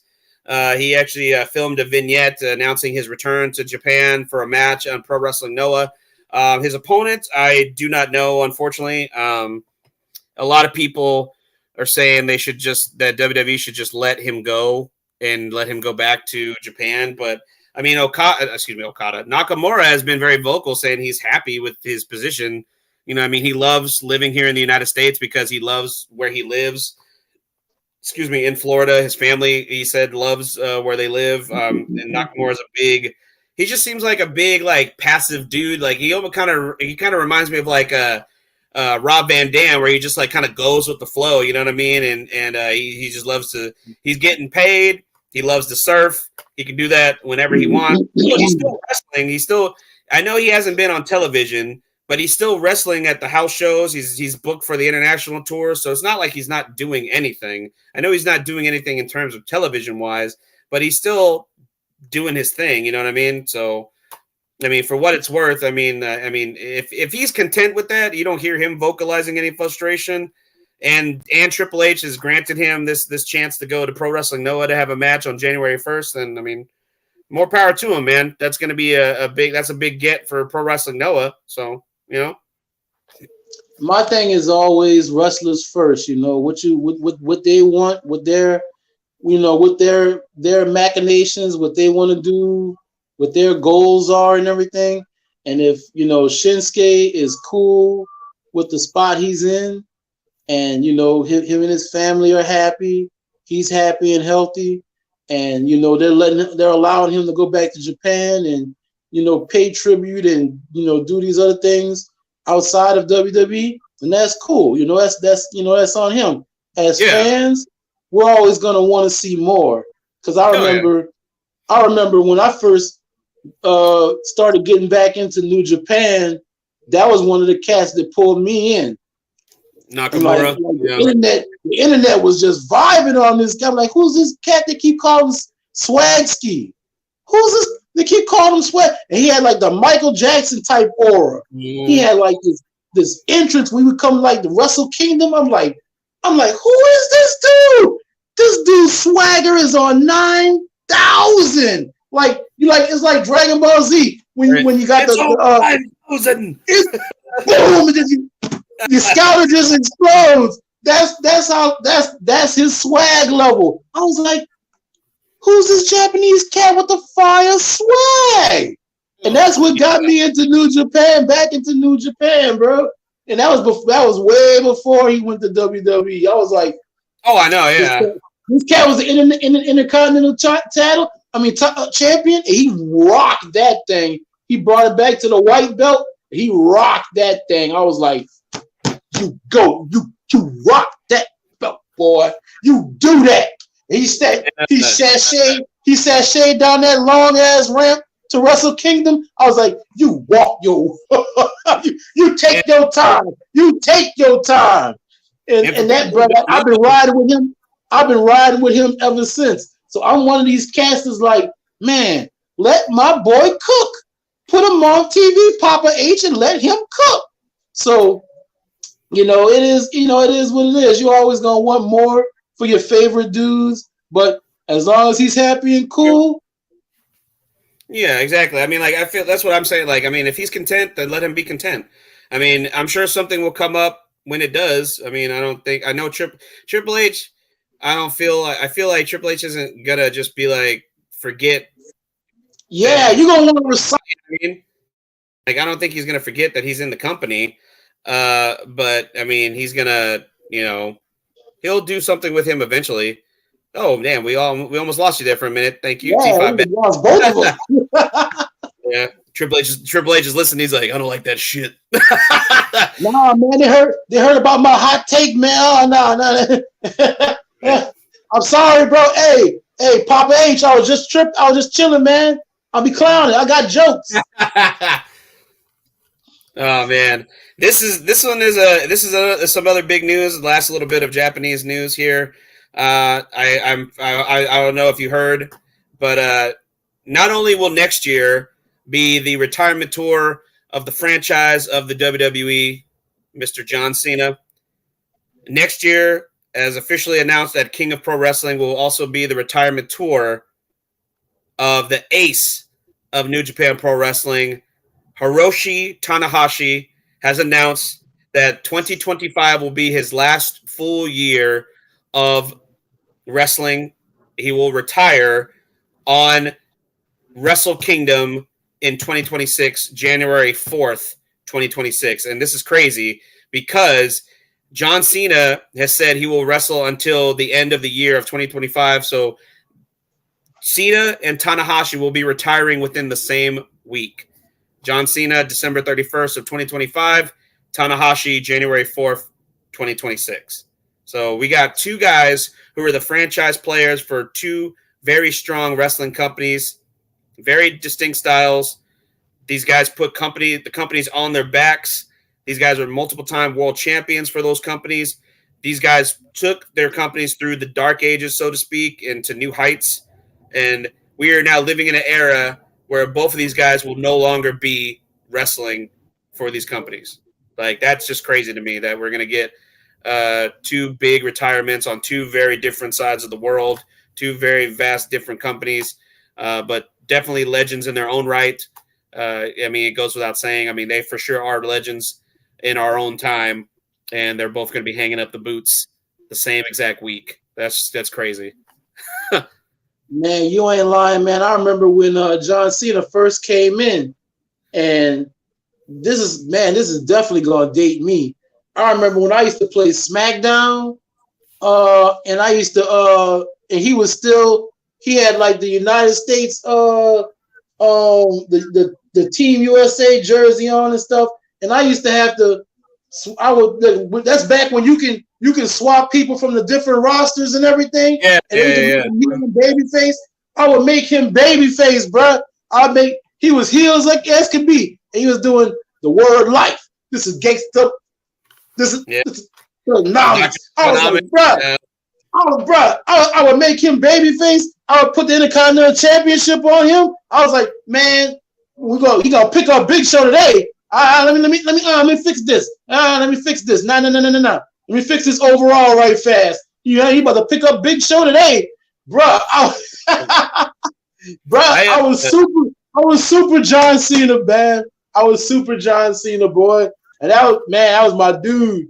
I was like, hey, we about to catapult this dude today. Come to find out, I didn't have to. If I would have waited a couple more years, Vince was gonna do it for me. Right.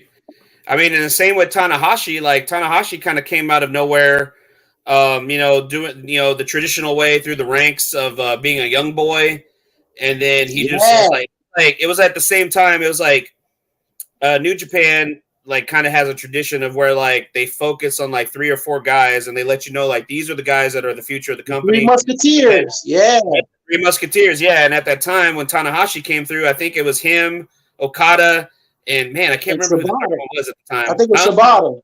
Yeah, Shibata. Yeah, it was Shibata, Okada, and Tanahashi. I mean, like those 3 right there are like they are Japanese wrestling legends. I mean, like it goes without saying, it's especially with the careers they have had over the years. But Tanahashi, man, he's just been like that franchise player. He's never strayed from New Japan. He was never lured away from New Japan like some other top talents have been. He's like the Sting of New Japan Pro Wrestling, because for all the time that Sting was in WCW, WWE attempted to get him to come over, and he never bit on the forbidden apple. You know what I mean? Like he always stayed true to the company that made him a star. And Tanahashi was the same exact way. And he started his career in New Japan. He's going to end it with New Japan. He's the president of New Japan currently, and hopefully he'll take the company to new and better heights once he gets to kind of just settle down in that office role full time, kind of like Triple H has done with WWE now. So it's crazy to see that man, like that's how we're getting older, man. A lot of the guys we grew up wrestling are hanging up the boots. Tell me about it. It's crazy that we're now living in that era now. Like we've gone through. I mean, I'm 37 years old, man. I mean, you were pretty close in age, right? Tifa, how old are you, bro? 42. Oh, you're 42. See, I mean, like it's only a few years apart. So, I mean, we grew up through the golden era guys starting to slow down, and then the guys that we saw rise up have now either become part-timers or completely have finished. You know what I mean? The Stone Cold Steve Austins, the Rocks, the Undertakers, the Mick Foleys, Shawn Michaels. I mean, shit, we went through 2 retirements with Shawn Michaels. I mean, I don't know how many damn retirements Ric Flair's I've seen. You know what I mean? That man go retire again just because. Right. I mean, we've seen a lot. We've seen a lot of legends come and go. Unfortunately, we've also seen a lot of legends pass on, and it's been just. Oh man, I mean, life is funny. Time is wild, bro. Like I remember when Randy Orton first started. Yeah, and he had them buttery yellow and blue tights shorts and stuff. Yeah. I remember and then he hurt his arm. And he would come every week, and they would do like a injury report, Randy Orton injury report. The Randy Orton the little bubble on the side of the screen, bro. Cody, I remember when Cody first started. Yeah, dude. Me too. Yeah, me too. I remember. I got a story real quick. I'll tell you. Me and my dad. My very first wrestling event my dad ever took me to. It was in Anaheim, California. I've told this story many times here on the show, but I mean, I'll tell it for you for the first. Hopefully, this is your first time hearing it. But It was at the time known as the Arrowhead Pond. I don't even know what the hell it's called now. I think it's like the Honda Center or something like that. And it was in the summer of 2000. It was sold out. This is a house show. This wasn't Raw, SmackDown, or a pay-per-view. This was in the peak of the Attitude Era, mid 2000. Rock was the WWF champion at the time. Triple H is the guy he wrestled in the main event. I mean, this is prime time WWF at the time. And for a house show, sold out from first seat in the first row all the way up to the fucking rafters. I mean, like, we were in nosebleed section, but we had great seats and we got to enjoy the show. It was fantastic.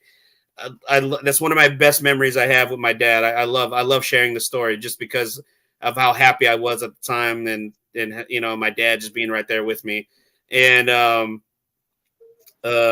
we were leaving the arena, and they had some local wrestlers, because I knew I was starting to get, you know, more, you know, enthralled with the wrestling world, and I knew about wrestling schools.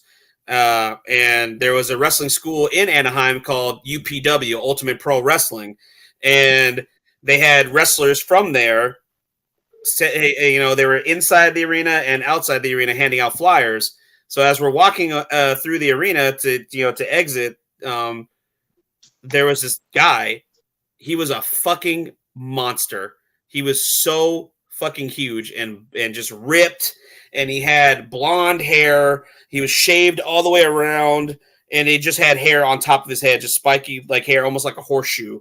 And he handed me a flyer, and I was just looking at this guy. I was like, God, this guy's a fucking monster. I'd never seen somebody so huge before in my life, especially not like right up close.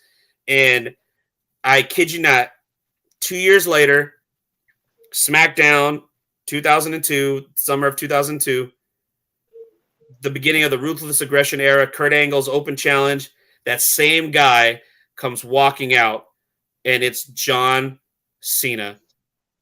That guy that handed me a flyer called himself the Prototype at the time. Prototype, yeah. I met pre-John Cena, before he was John Cena, before he was anything.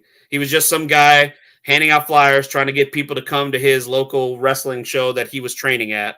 And it's just funny how life is sometimes. That I was like, holy shit, that guy that I just randomly just kind of like, just some random huge dude is now in the WWE 2 years later, wrestling Kurt Angle on a SmackDown. And I run to my dad. I was like, Dad, it's that guy, remember? And my dad, like, he kind of had to think a minute. He's like, oh yeah, that is that guy. And look at here we are all these years later, and he's one of the biggest fucking names in entertainment, period. So, I mean, it's just crazy how funny life is, man. that is wild. Yeah, right? Isn't that crazy? You got a flyer from Peacemaker. I was handed a wrestling flyer from Peacemaker. Oh man. Real quick, before we move on, just this little tidbit. This is kind of discouraging. I hope there's not any truth to this, but AJ Styles' return on SmackDown was cut short. It looked like AJ had a really bad injury when he was wrestling Carmelo. It was Carmelo he was wrestling, right? Yeah, Carmelo Hayes on SmackDown. I think it was last Friday, right? Yeah. Yeah, and AJ Styles took to X and put out a post in response to some fan that wrote and tagged him in it. The fan wrote, I don't buy AJ Styles is actually injured. The whole thing is based on two people's word. Jackie Redmond, who is clearly on WWE's payroll, and Dave Meltzer, who has proven himself as reliable as a discount condom from Dollar General, which is really funny. and another tidbit about Dave Meltzer here in a second. But AJ actually responded to this post and said, it's called a Liz Frank injury. Look it up. It sucks. I thought when I took off my boot, it would have been a bone. It would have been a bone sticking out of my foot. And then another person wrote him and said, that's the injury that ends running back seasons and took out Cam Newton back in 2016. And then he wrote in response, AJ wrote, bingo, as the kids say, ... I'm cooked. And now there's speculation that the injury, if this is legit, like that AJ's not, bullshitting us. He's going to be out for a year, and that really sucks. And I think AJ is starting to contemplate, or at least people online are starting to contemplate that AJ is going to just hang it up, that his career is come to an end. Because, I mean, he is in the twilight of his career now. He's in his early 40s. He said he wasn't planning on re-signing with WWE once this contract that he's currently under ends.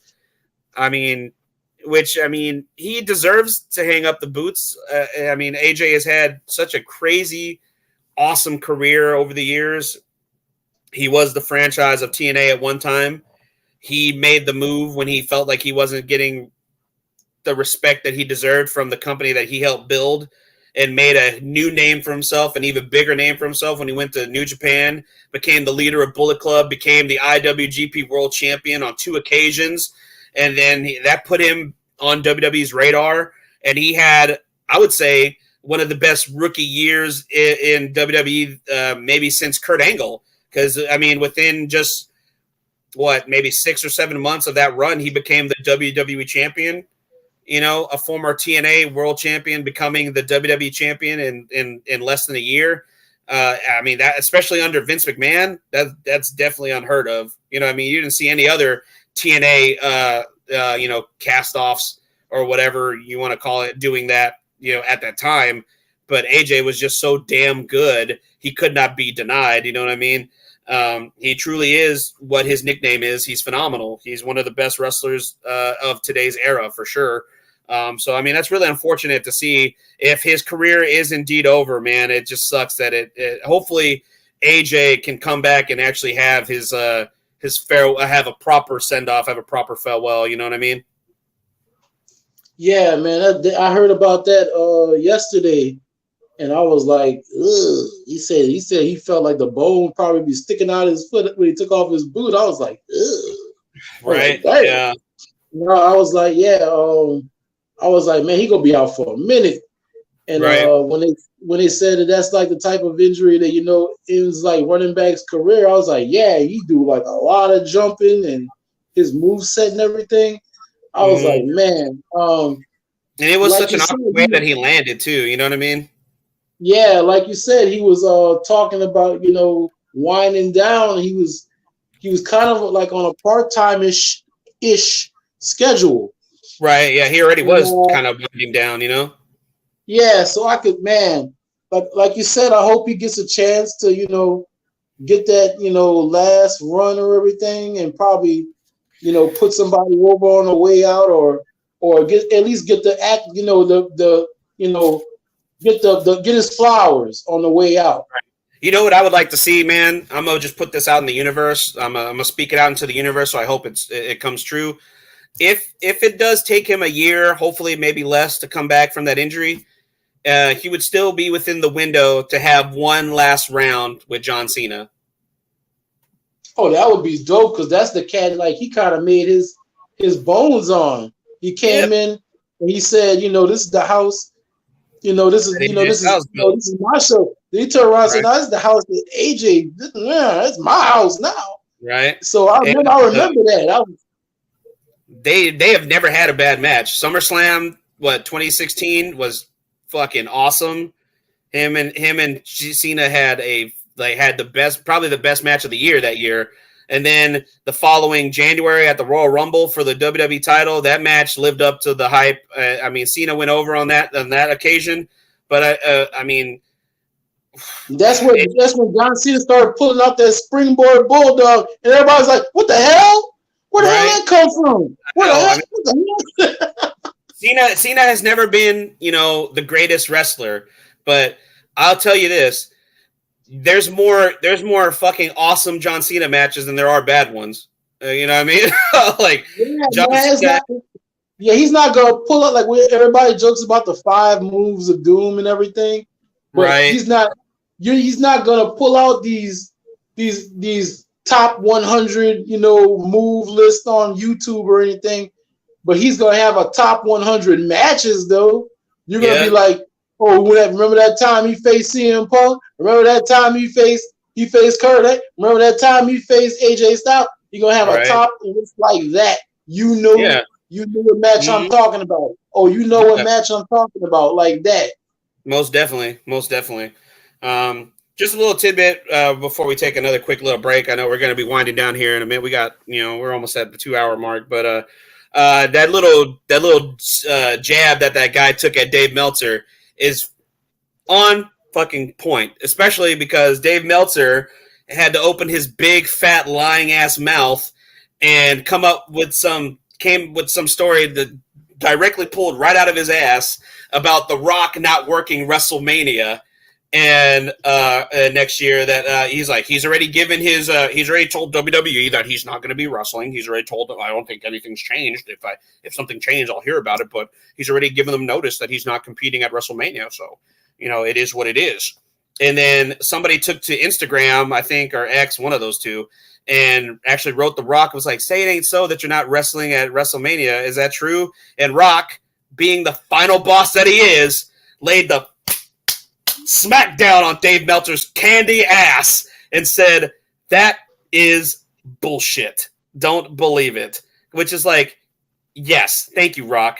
Thank you for putting it out there that Dave Meltzer is the biggest lying piece of shit in the IWC that there is. He is the fucking toxic among toxic podcasters, quote unquote wrestling journalists that there is out there. Nothing he says, nothing that comes out of his mouth is fucking true. I don't know why people pay this man $14, $15, $20 a month to listen to just pure and utter nonsense. But I love that The Rock fucking just lays down on his Rudy Poo candy ass with that, just letting everybody know, like, don't believe that, it's bullshit. Okay. So Dave Meltzer tried to backtrack it. He's like, well, I guess something must have changed. Like, shut the fuck up, Dave. Nothing changed. You just didn't have any fucking clue because you don't have a clue. You have no clue. Okay. Hey, I'm gonna play devil's advocate on this one. Maybe there's no devil advocate. Maybe his inside source don't know what the hell they're talking about. He's like, hey. You mean his asshole? That's where he pulled that story from. His asshole is always wrong, okay? All these cats have inside snitches, man. They all got inside snitches, and within the company. I highly doubt anybody from the WWE would ever give that guy the time of day, especially since he's far up Tony Khan's ass. He could see what he had for breakfast this morning. Okay. Like Dave Meltzer. I don't know about that, man. That man had some hot takes on him too. Everybody be catching strays from old Dave. Like at first he was real cool with them, but then he started catching a couple of strays, man. But like I said, somebody figured I could take this old weirdo for some money. I'm gonna make him think. Right. Somebody backstage at WWE is making some money off of him. He's like, hey, I'll be your backstage dude if you pay me, bro. Maybe. Who knows? Maybe. Hey, say, Dave, word on the street is, don't tell nobody I told you, but The Rock not going to be there for WrestleMania. Shh, mum's the word. Don't tell nobody. Make sure you got my routing number correct when you send that pay. When you say you send that money. Yeah, exactly. Oh man, you big dummy. We don't got much time left, but we're gonna take another quick little break. We'll hear from another one of our affiliates here at iSports Radio. When we come back, I want to talk about the Bound for Glory card. TNA's been on a hot streak lately. They've been having sellout after sellout after sellout, and I feel like Bound for Glory is going to be another one. They have a very strong card, and I'm actually looking forward to watching it, and I think I found a way to be able to watch it, and I'll actually relay that info to y'all here when we come back in just a moment. Stay tuned, guys. We'll be right back in just a moment. Don't go anywhere. We'll be right back with the IE Wrestling Show in just a quick moment.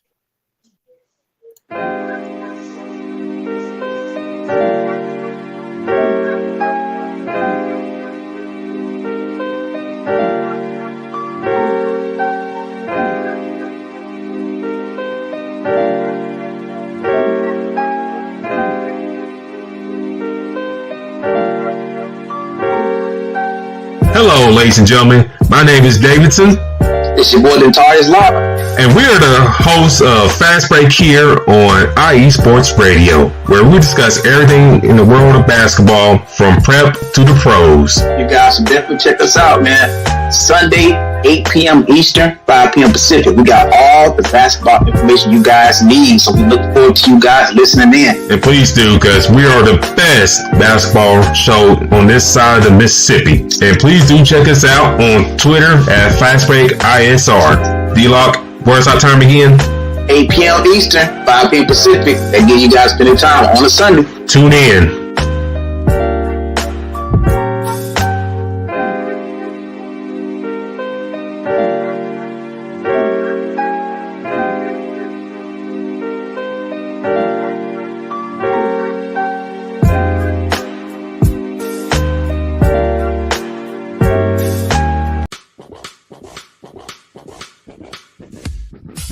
Hello, sports fans. It's me, your boy Larry B, and I want to walk you through the world of sports. No, not just the mainstream major TV deal type sports, although those are important too. But let me be your guide through your journey of all sports, from college to the pros, the minors, and everything in between. Each week, we are talking sports galore with true diehards just like you from a hardcore fan's perspective that's sure to quench your thirst around leagues you may know all too well and some you may even discover here. That's right, sports fans. If you love sports of all kinds, enjoy hearing amazing sports stories, and respect all sports because you know how difficult any of them can be to play or compete in, then this is your show. Join me, your boy Larry B, on the defining moment each week here on IE Sports Radio, your direct feed for all that is sports, and let the sports come to you.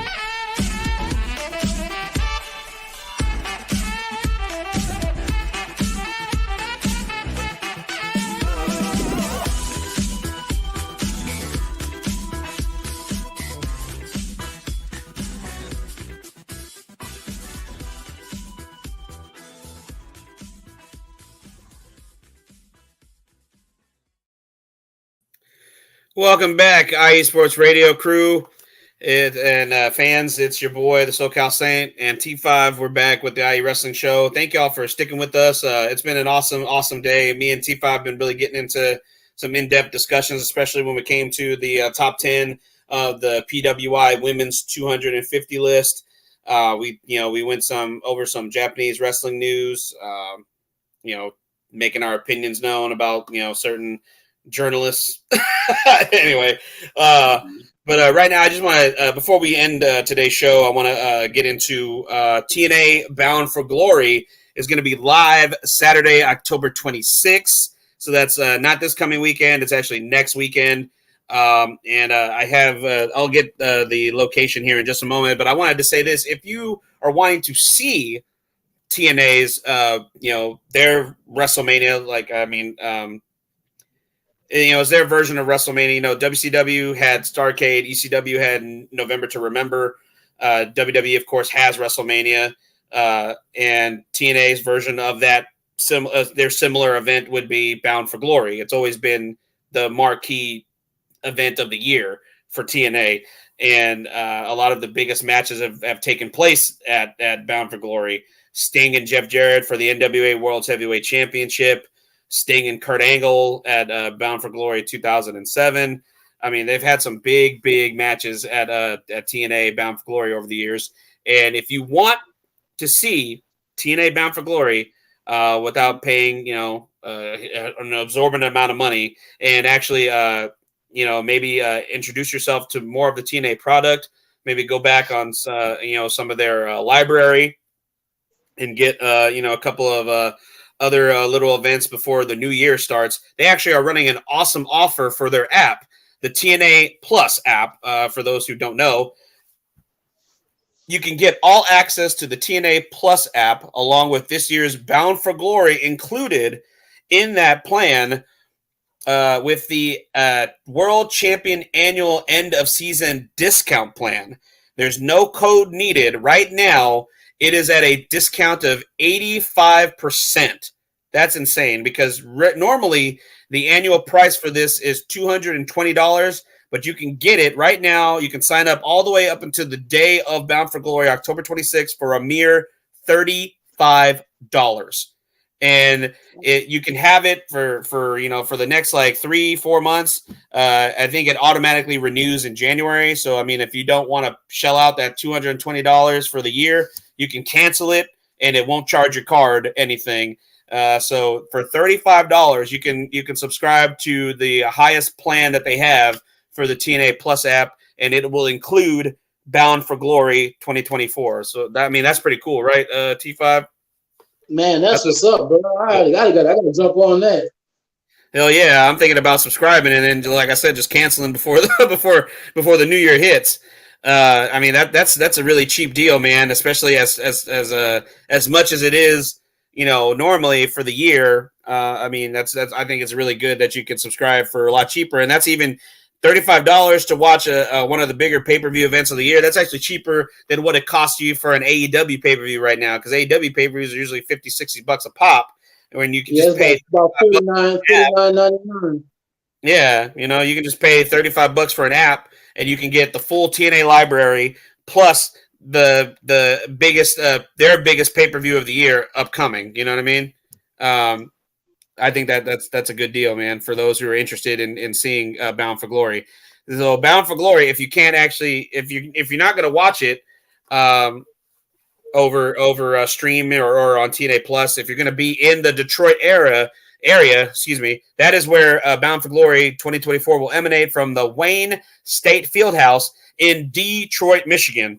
I remember one of the better TNA Bound for Glory events actually took place in Detroit. I think that was the year that Jeff Jarrett defended the NWA World Title against Sting. I believe that was in Detroit, but yes, it was, because that show also had a really awesome undercard match between Christian Cage and Rhino, and that was an 8-mile street fight. I remember that. That was one of the better matches on the card. There was also the Monsters Ball match with Raven, Brother Runt, aka Little Spike Dudley, Abyss, and the Samoan submission machine, Samoa Joe. Man, I'm really dating myself with that roster. But, you ain't lying, right? But man, it was that was a good show. Also, one of the best tag team matches ever took place on that card. It was a steel cage match for the NWA World Tag Team titles. AJ Styles and Christopher Daniels defended the tag team titles against LAX, Homicide, and Hernandez. That was a fucking awesome match. TNA Bound for Glory 2006 is probably one of my favorite pay-per-view events out there, at least the ones that they've put on. And I feel like this next card, this upcoming card, is pretty damn strong. I don't know if they're going to add any more matches, because currently right now it's only sitting at 5 matches. They do have another week, so who knows? They could add another 1 or 2 matches. But right now the card is very, very strong, even for just 5 matches. You actually alluded to this earlier whenever we were discussing the PWI Women's 250. The TNA Knockouts Women's World Championship match has been announced for this Bound for Glory. Jordan Grace defends the title against Masa Slamovich. I'm really looking forward to this match, man. Do you think Masha is going to take the title off of Jordan, especially with her contract coming up in the next couple months? I think so. I think she's gonna put Masha over. They've been letting her talk a lot more, and there's a lot they weren't doing before. I think they may have her go over. Like the last time they scrapped, it was a Donnybrook Pure Sixer, 100% beef sirloin slobber knocker. Them ladies went to town, and I think Jordan might do some good business, on the way out, and put old Masha over, because like Masha's been killing. Folks have been waiting. As much as they love to kill her and Killer Kelly together, they want to see her do some solo stuff. Like they seen her on the Indies and GCW and stuff, and they're like, "Oh, we want that Masha, that right there. That's what we want." So I think they may put her over on this one.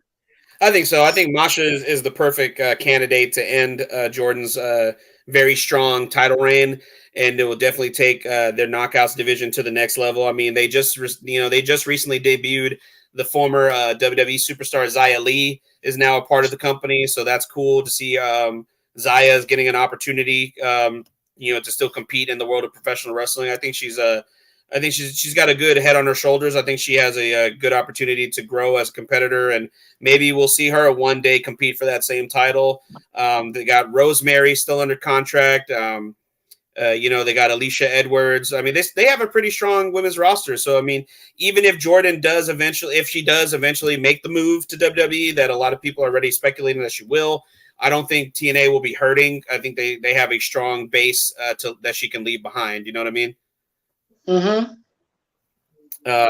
Next match on the card. I'm looking forward to this. I saw that this one was recently announced after one of the last episodes of Impact. This should actually be a pretty good match. Former TNA World Champion Moose goes one-on-one with Mike Santana. It's a little conflict in styles, but I think these guys could have a pretty good match. Maybe there's some implications where one of these guys will get a future world title match at some point. It would be nice to see Mike Santana possibly get a push, maybe starting with a strong win over a former world champion. Who knows? I mean, but I think I'm looking forward to that match as well. I think that'll be a good match. What do you think? I like what they've been doing with Mike Santana since he came over. They've been pushing him pretty good. Moose, I like Moose in the system, man. I like what they would do. Hey, you're supposed to not like them, So, right. Man, I could see Mike getting the push, getting the win, and probably getting elevated into that championship picture, the main event picture. Yeah, I can see that. That's what I'm hoping for anyway. That's my prediction. I would like to see Mike get the push and move up in the ranks and hopefully be considered a top contender for the world championship somewhere down the line, especially with the victory over Moose. If that's to be the case.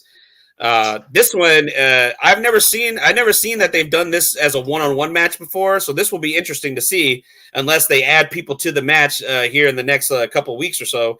But right now it's sitting as a one-on-one match, Monsters Ball match for both the TNA Digital Media Championship and the International Heavyweight Wrestling Championship. PCO defends his titles against the indie god himself, Matt Cardona. So this is going to be crazy, especially with PCO involved. This guy has wrestled with popping his shoulder back into his place. I mean, he's been stapled. He's been put through tables. I don't know how PCO does the things he does at his age at this time in the world of wrestling. And then you got Matt Cardona, the self-professed king of the deathmatch, with his run that he had in GCW that reinvented himself.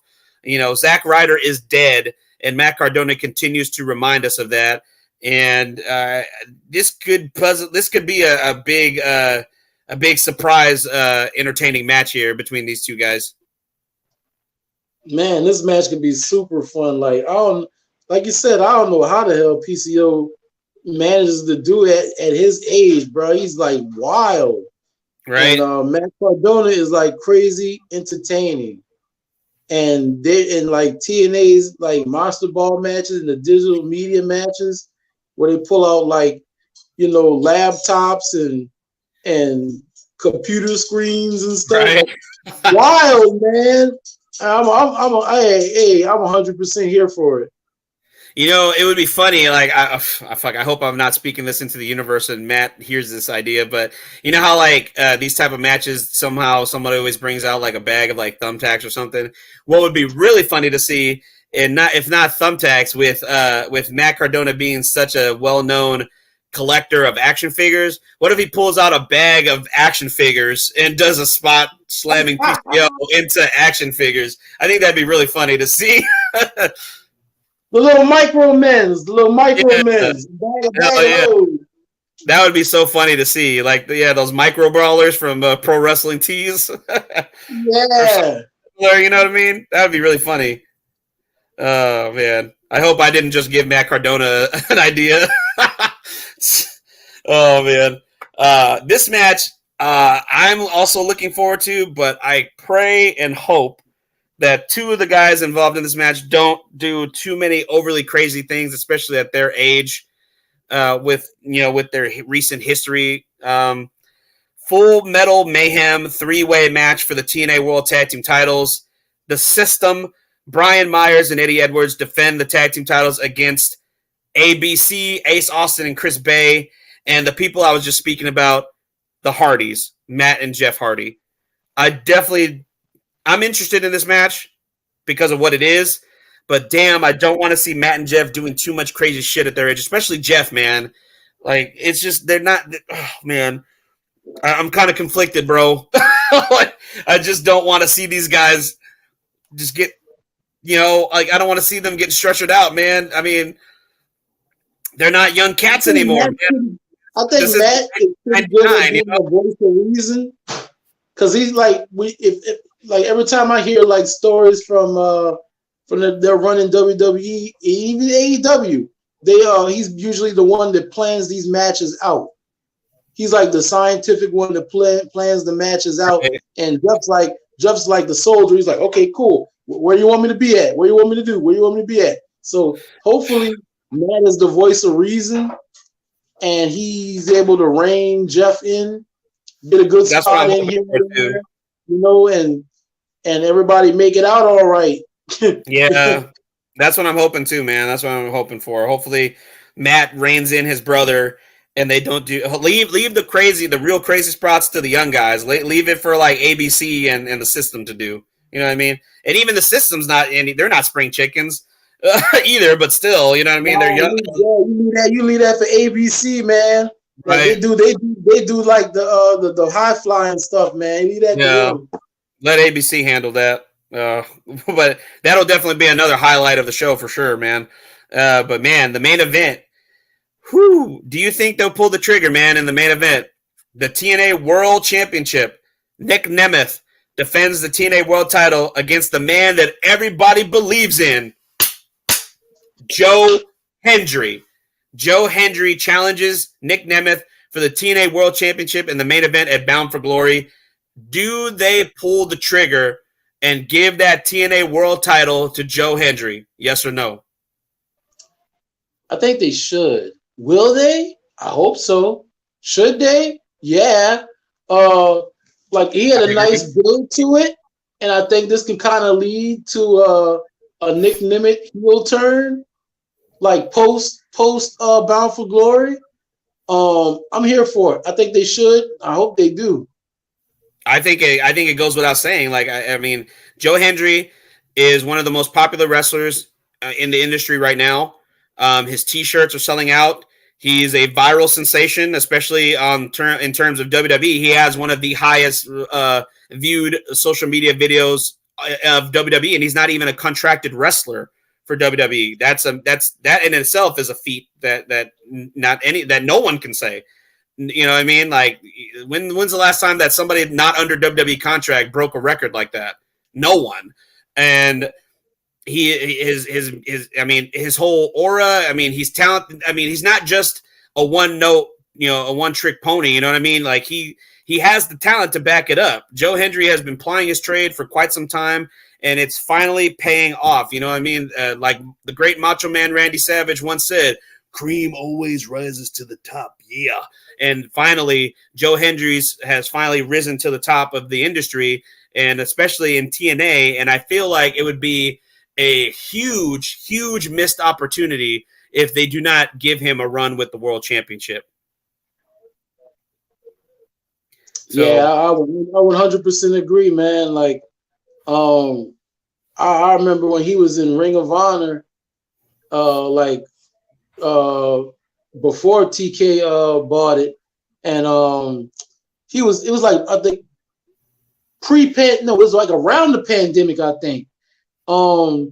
He was stuck overseas.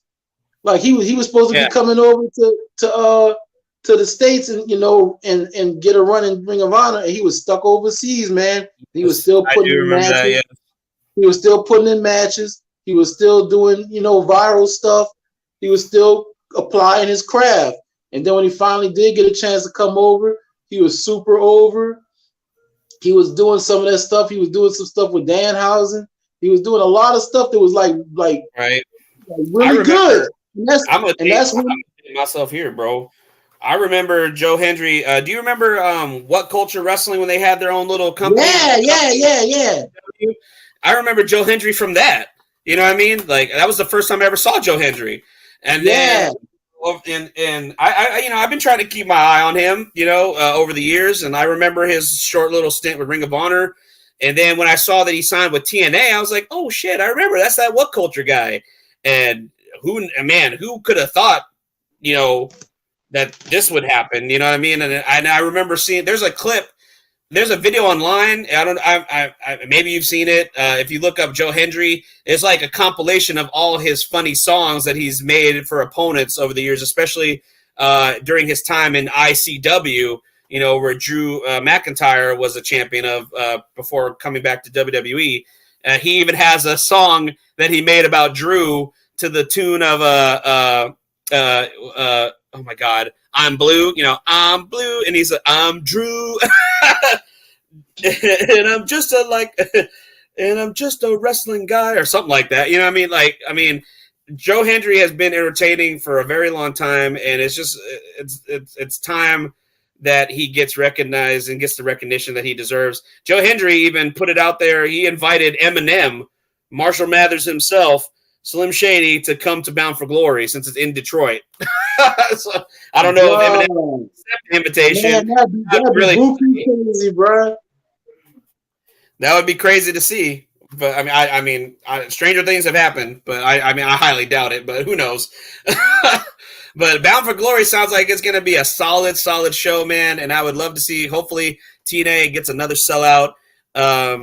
This agreement with WWE and NXT has been absolutely wonderful on both sides of the spectrum for both companies. It's done wonders for them both, and it's been great for the industry as a whole. And hopefully it continues long term. I know Shawn Michaels has been vocal about saying he wants it to continue long term. And I know TNA wrestlers have also have saying nothing but praises for this thing. And how I'm sure it's done wonders for their bank accounts as well in terms of their merchandise sales and the ticket sales. You know what I mean? It's TNA is doing really, really well right now, and I just want to keep seeing that because it's good for the industry. You know what I mean? It's good all around. You know what I mean? We need a viable. You need viable options. You need places where talents can go, and I feel like if things keep going, it could be like a relationship that ECW once had with WWE back in the day, where like WWE would send ECW wrestlers that they weren't doing anything with, and vice versa, and WWE would get these new talents that they would just grow. You know what I mean? Like Al Snow wasn't doing anything when he was Leaf Cassidy, a part of the New Rockers with Marty Jannetty. He went to ECW, sent down there, and he reinvented himself and became the Al Snow that we know, with Head. Without his time in ECW, that wouldn't have happened.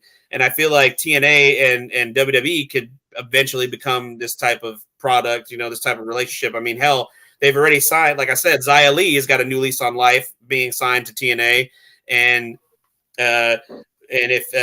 if the rumors are to be believed, which I think they're more than rumors, I think it was all but confirmed that this coming Friday, the former multiple-time TNA tag team champions and both former TNA world champions, Chris Sabin, Alex Shelley, will debut on SmackDown this coming Friday. I believe they are the mystery tag team that's going to face Legado del Fantasma's Garza and Humberto. So I'm looking forward to that. I mean, it's all but confirmed because Nick Aldis said I have a match for y'all next week, but I'm not going to tell you who your opponents are, which it's going to be the Motor City Machine Guns. Yeah, it had the vignettes, dude. Those spray paint and everything. Yeah, you see it. It was like a real quick shot, but you saw the MCMG. Motor City Machine Guns are coming to the main roster, which a lot of people, even I speculated that they were going to NXT, and me and you even talked about that, which we were totally wrong. So that was the original plan. But hey, I mean, they deserve to be on the main roster, and they deserve to rejuvenate that tag team division, which they most certainly will.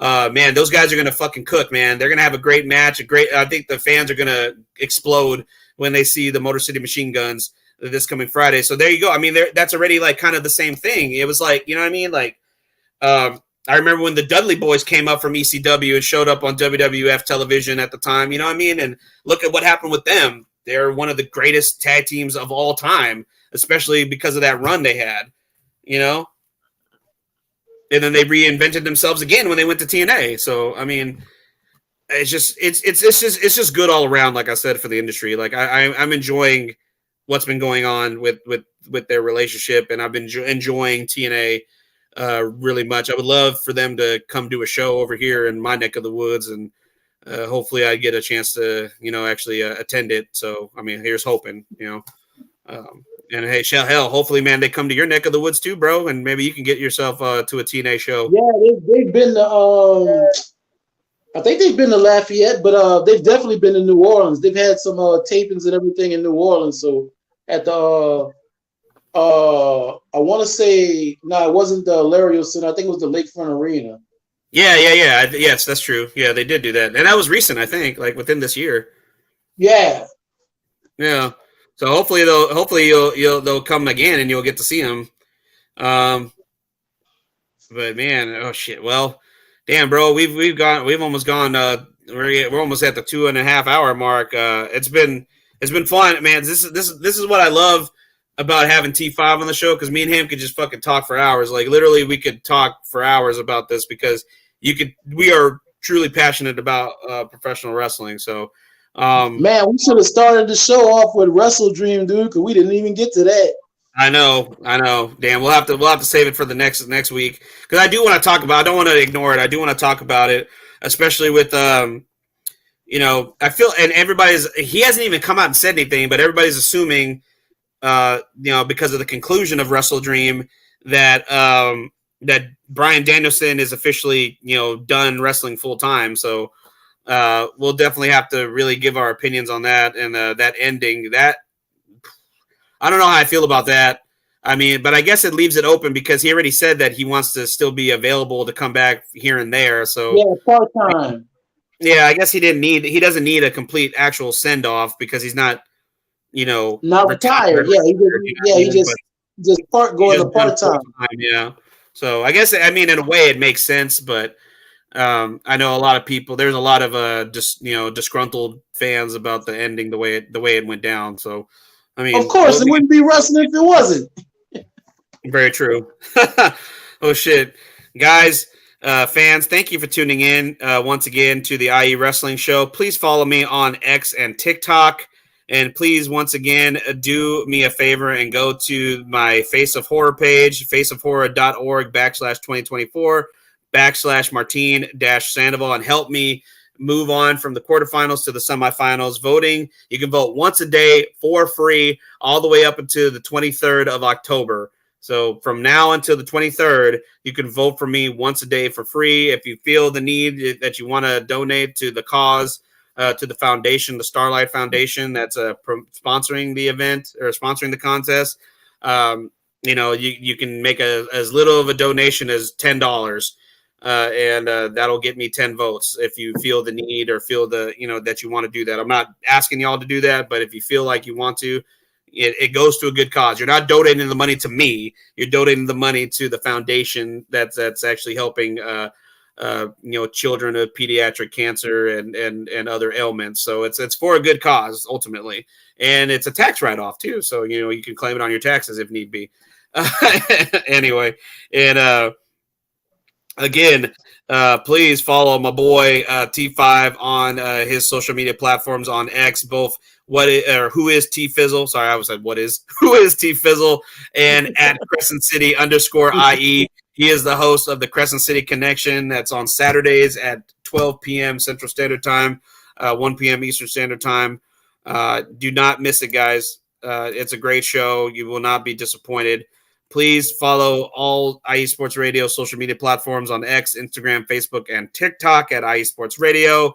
and right now, as well as our official YouTube page, which we are currently streaming on, as well as on X at IE Sports Radio, and all the podcasting platforms that we're available on after the live stream. Go to our website, of course, iesportsradio.com, and check out our merch shop and get yourself one of these awesome official IE Sports Radio shirts. We got hats, tank tops. Hopefully we'll have hoodies with the fall and winter seasons about to begin. And yeah, with that, guys, I think we can call it a do today. T5, you got anything you want to promote or shout out before we say goodbye to the fans here? Man, I just want to thanks for having me on again. And now that we're official, we gotta do like Carl Weathers and Arnold Schwarzenegger on Predator, man. It's a team now, man. That's a wrap. That's a wrap, man. For your favorite your wrestling podcasters, that's a wrap, dude. Well, we were taking over, man. That's right. The new Mega Powers, the new Power Trip. Oh, that's a wrap. Right. That's a wrap. That's right. Yeah, we got to do that Hogan and Macho Man handshake. Like, yeah, brother, we're gonna connect. Yeah. Oh, what you gonna do, brother, when T5 and the SoCal Saint run wild on you?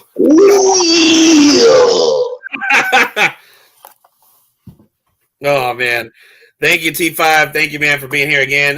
Next week, guys, me and T5 were talking about this. T5, you're gonna be with me next week, correct? I'm putting you on the spot. All right, so next week. We're gonna do things a little different. We're gonna talk about wrestling. Don't get me wrong, but I brought this up before we went on the air. There's